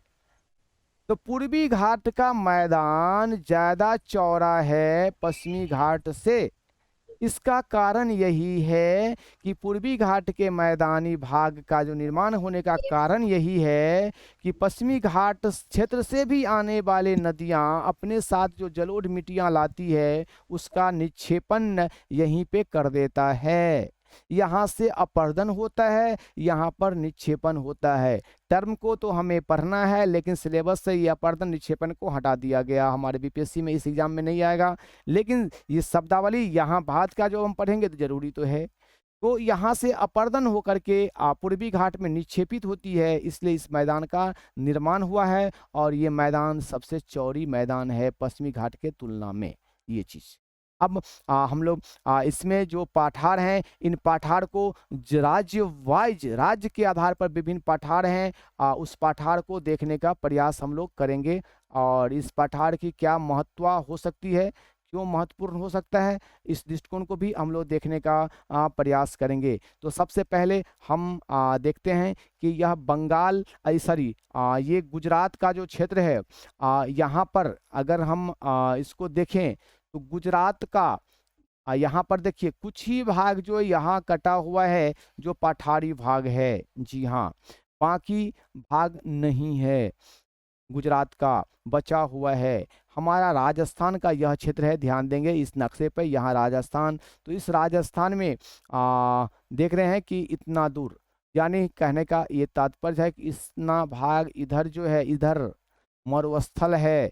यहाँ पर जो मरुस्थल है, यह मरुस्थल का नाम है थार मरुस्थल। लेकिन इससे पूरब का जो भाग है, ये पूर्वी भाग है, यह पठारी भाग है।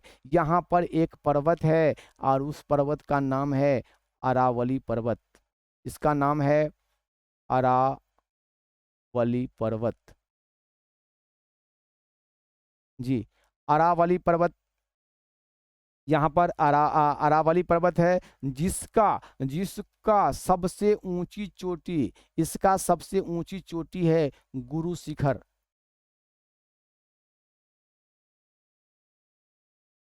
जी। गुरु शिखर सबसे ऊंची चोटी इसका गुरु शिखर है अरावली पर्वत का। अरावली पर्वत का जो अगला भाग है यह यहाँ पर देखेंगे थोड़ा सा और क्लियर हो जाएगा। यह भाग जो है इस तरह से बढ़ा हुआ है कि धीरे धीरे यह दिल्ली वाले क्षेत्र जो हैं वहाँ तक यह विस्तृत होता हुआ नजर आएगा। दिल्ली वाले क्षेत्र में थोड़ा सा इसमें और कम दिखाया गया है, दिल्ली वाले क्षेत्र में भी है। हालांकि दिल्ली में इसकी ऊंचाई इतनी कम हो गई है 40 से 45 मीटर आसपास ही आ गई हो गई है। और दिल्ली में जो राष्ट्रपति भवन बना हुआ है वह इसी अरावली पर्वत का ही भाग है, जिस पर्वत के पहाड़ी भागों पर जो कि घिस के बिल्कुल छोटा हो चुका है, इसी भाग को काटकर लुटियंस ने राष्ट्रपति भवन का निर्माण किया था। दिल्ली का निर्माण करने वाला लुटियंस याद रहे हो या हम लोग फिर करते रहेंगे। लुटियंस दिल्ली का निर्माता, दिल्ली शहर का निर्माता बोले तो ये लुटियंस आर्किटेक्ट था।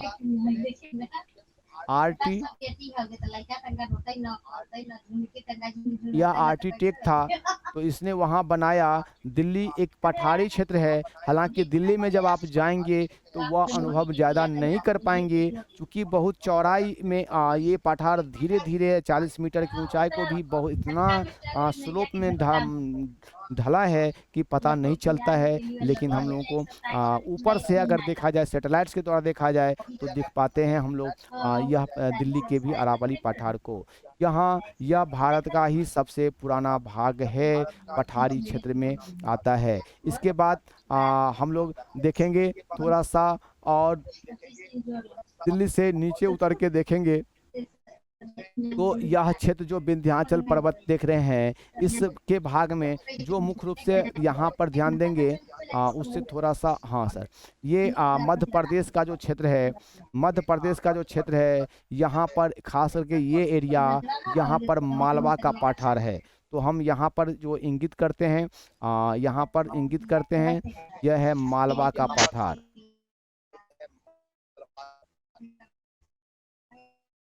ऑडियो किन्हीं का चालू है तो आप म्यूट कर लेंगे, क्योंकि आपके घर की आवाज़ यहाँ पहुँच जाती है तो सारे लोगों को मिलती होगी, इसलिए आप ऑडियो को म्यूट कर लें। जिनका ऑडियो खुला हुआ है, जरूरत होगी तो फिर ऑडियो पे आप लिंक एक्टिव अनम्यूट करके बात कर सकते हैं। यह मालवा का पठार जो है यह एमपी में है। इसकी महत्ता थोड़ा सा आगे भी हम लोग देखेंगे। इसके बाद हम लोग यदि नीचे आते हैं तो यह महाराष्ट्र है। तो महाराष्ट्र में भी एक पठार महत्वपूर्ण है, और वह पठार महाराष्ट्र और मध्य प्रदेश के दोनों को मिला हुआ क्षेत्र देखें। इस क्षेत्र का पठार को जो कहते हैं, इसे कहते हैं वैतूल का पठार। वैतूल का पठार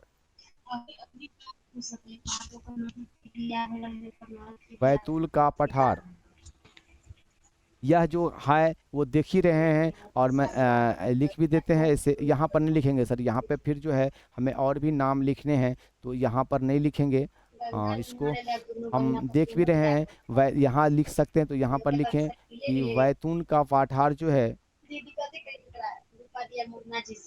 प्लीज हम एक बार फिर से रिक्वेस्ट करेंगे कि जिनका भी ऑडियो ऑन हो गया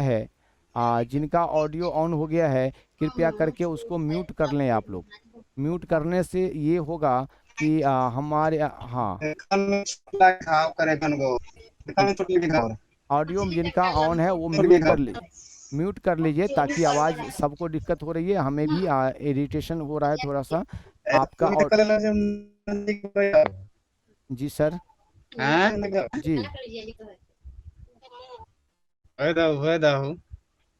कोई दिक्कत हो तो ऑडियो म्यूट कर लीजिए आप। ऐसे भी ना, उसे थोड़ा हमारा ख्याल से प्राउडनेस गर्ल है। प्लीज आप लोग ऑडियो को म्यूट कर लीजिए, अगर हमारी आवाज मिल पा रही है तो ऑडियो को म्यूट कर लीजिए। कभी हम लोग से बतिया भी लेती है। रूपा को तो देखे हैं कि कभी भी प्लीज हमारी बात आवाज जा रही है, ऑडियो म्यूट कर लें। आई होगी तो प्रणाम करके दीपू सर हैं या कमलेश्वर सर, रजक सर हैं, प्लीज आप हमारी आवाज को सुन रहे तो ऑडियो म्यूट कीजिए, नहीं तो हमें यहाँ से आपका ऑडियो को म्यूट करना पड़ेगा। प्लीज ऑडियो म्यूट कर लीजिए आप। हाँ बस हम लोग के यहाँ पे थोड़ा चलिए बहुत सर है। आगे हम बढ़ते कभी हैं, ना थोड़ा सा उनसे और बात कर लेते नहीं हैं। हुई है, तो हम ये इधर मध्य व्यस्त थे, प्रदेश हम और यहाँ का बैतूल का पठार, हैं। बैतूल का पठार जो है सो मध्य प्रदेश, एमपी और और मुझे नहीं समाचार से किए थे, पता ना फोन करते हैं लेकिन प्लीज कुछ सर आप कहते नहीं हमारी है। आवाज़ सुन पा रहे हैं? कुछ लोग हमें थोड़ी सी समझे। कष्ट हो रही है कि कृपया ऑडियो को म्यूट कर लीजिए, हाँ एक दिन और किए थे, हम नहीं राती में तो थे फिर तब हमें नहीं, आपके मतलब ऑडियो पूछे को कहाँ है, देखो म्यूट किसी से करना अपनी प्रतीति किए। थोड़ी सी दिक्कत हो रही है वैसे कि ही हम हाल नहीं समाचार चाहते हैं लेके कि ऑडियो छोड़िए। आपका म्यूट मैं करूं। आप कृपया ऑडियो को म्यूट कर लीजिए मुन्ना के प्लीज। लड़के के लिए। कमलेश्वर प्रजक सर हैं सर, आपका ऑडियो ऑन है? या अरविंद सर किन्हीं का ऑडियो अगर ऑन है तो मुन्ना के कृपया म्यूट लड़के कर के लीजिए। लिए ये तो 6 फीट के कितना दोनों कॉल थी एक बार। हमारी आवाज़ शायद आप सुन नहीं पा रहे हैं, ऑडियो को म्यूट कर लीजिए प्लीज। 6 फीट के तो बड़ा कम में मिलते, 5 प्लस मिल पता जाते। नहीं सर क्यों नहीं सुन पा रहे हैं। चलें हम लोग देखते हैं आगे। मैडम जी और तो ये तो कह रहे थे सुनाओ सर ना। कि बैतूल का पठार मध्य और प्रदेश ठीक हो ना। और महाराष्ट्र के बीच में है, ये हम लोग याद रख सकते हैं। फिर मैसूर का पठार भी है जो कि ज्यादा कर्नाटक में है, ये हमारा जी अपन कर्नाटक करेंगे। है। तो यहाँ पर यहाँ का क्षेत्र है, यहाँ का जो पठारी भाग है यह कहते हैं देखिए मैसूर का हैरान करे पठार इसको यहाँ पर है। कल्ला ये चलते ना कहबो। मैसूर का पठार लगता है कि हमारे कोई क्या मित्र बात हैं है। जो ऑडियो मोबाइल को ये ऑन बड़ा करके अच्छा कहीं बोल चले रहे गए हैं। हैं और वहाँ नहीं नहीं बातें हो रही है, हाँ, आप लोग ऑडियो ऑन मतलब नहीं सही कर पा रहे हैं। बात बोल रहे हैं, कहावत है ना। प्लीज प्लीज भूल गए हम हैं, बार बार मुहावरा रिक्वेस्ट बड़ा करते हैं सुंदर ऑडियो को है। ऑफ कीजिए आप, समझे। नहीं तो फिर ऑडियो लिंक देने में दिक्कत होगी हमें। नहीं नहीं बड़ा अच्छा है उसका ऑडियो वो। को आप हाँ, म्यूट कर लीजिए खूब सेट प्लीज। करता है। तो संजोग से मोहन बाबू ब्यूटी बाबू की हाल चाल है। कहू ब्यूटी के लगता है अथी पहुंचा देती फोन फर्स्ट एड करते हैं। किट। आ, हाँ मुझे लगता है कि अब हमें वह ना दिक्कत हो लेके रही है, जाके हम तो रहती ना साले के तो हम पक्का क्लास को ही ड्रॉप वो दिन करते हैं ना अब। जाके बेटा आप दिन लोग बंद नहीं रुइया करते हैं एडिटर इसलिए कीन के सॉरी, अब पैक हम करवा क्लास के को उहे अभी देती बंद है। करते हैं, कल अगले रोज हम हम भी तो आगे सही में तो बढ़ाएंगे। कहै छियै। रंजिता मैडम, राजवीर सर रहते कि खचरा जीजा जी अब है। क्लास नहीं कर पाएंगे अभी चूंकि 9-10 भी बजने वाली है, और हाँ चाह तो रहे थे करना। तो एक बोल में हमारे कुन चलती मित्र हैं जो ऑडियो को क्या म्यूट करते नहीं कर पा रहे हैं। खाने के चलते तुम बेचैन रहते छी। ठीक है सर, तो हम लोग ऑफ ऐसे करते तुम हैं, ना आप मिलेंगे कल देखिए फिर 8 बजे। प्लीज आप लोग टाइम पे चलेंगे ना आ कहियो जाएंगे, तो एकदम टाइम पे डायरेक्ट जुड़ घुस जाएंगे, जाएंगे। टाइम को ध्यान बढ़िया रखते हुए हम लोग आगे बढ़ेंगे। घुस ओके, ना गुड जाएंगे नाइट। हम तो किन्हीं को कुछ दोनों जगह कहना हो घुस तो जाएंगे बोल बिना सकते जान हैं, एक बार पहचान मेरे साथ शेयर कर सकते हैं, कोई कमेंट करना हो, नहीं तो हम लोग आगे और बढ़ते मैडम हैं। जी हम पीडीएफ अभी भेज देंगे, पीडीएफ और से आप हिसाब लोग से रिवीजन बातचीत कर लेंगे। ये बात जरूर है कि अभी थोड़ा ड्यूटी हम में लोग है स्लो कि चल रहे हैं, लेकिन इससे भी ड्यूटी और में कि ज़्यादा रेस्ट तेज़ी में है। करना तो भी अच्छा नहीं होगा, क्योंकि हम लोग को याद करके यहीं पे चलना है। समय के अनुकूल हम लोग आगे फिर देखेंगे। ओके, कुछ चलिए सर, लास्ट करते हैं, एंड करते हैं क्लास को, मिलेंगे कल फिर। Night, good night. ठीक है उहे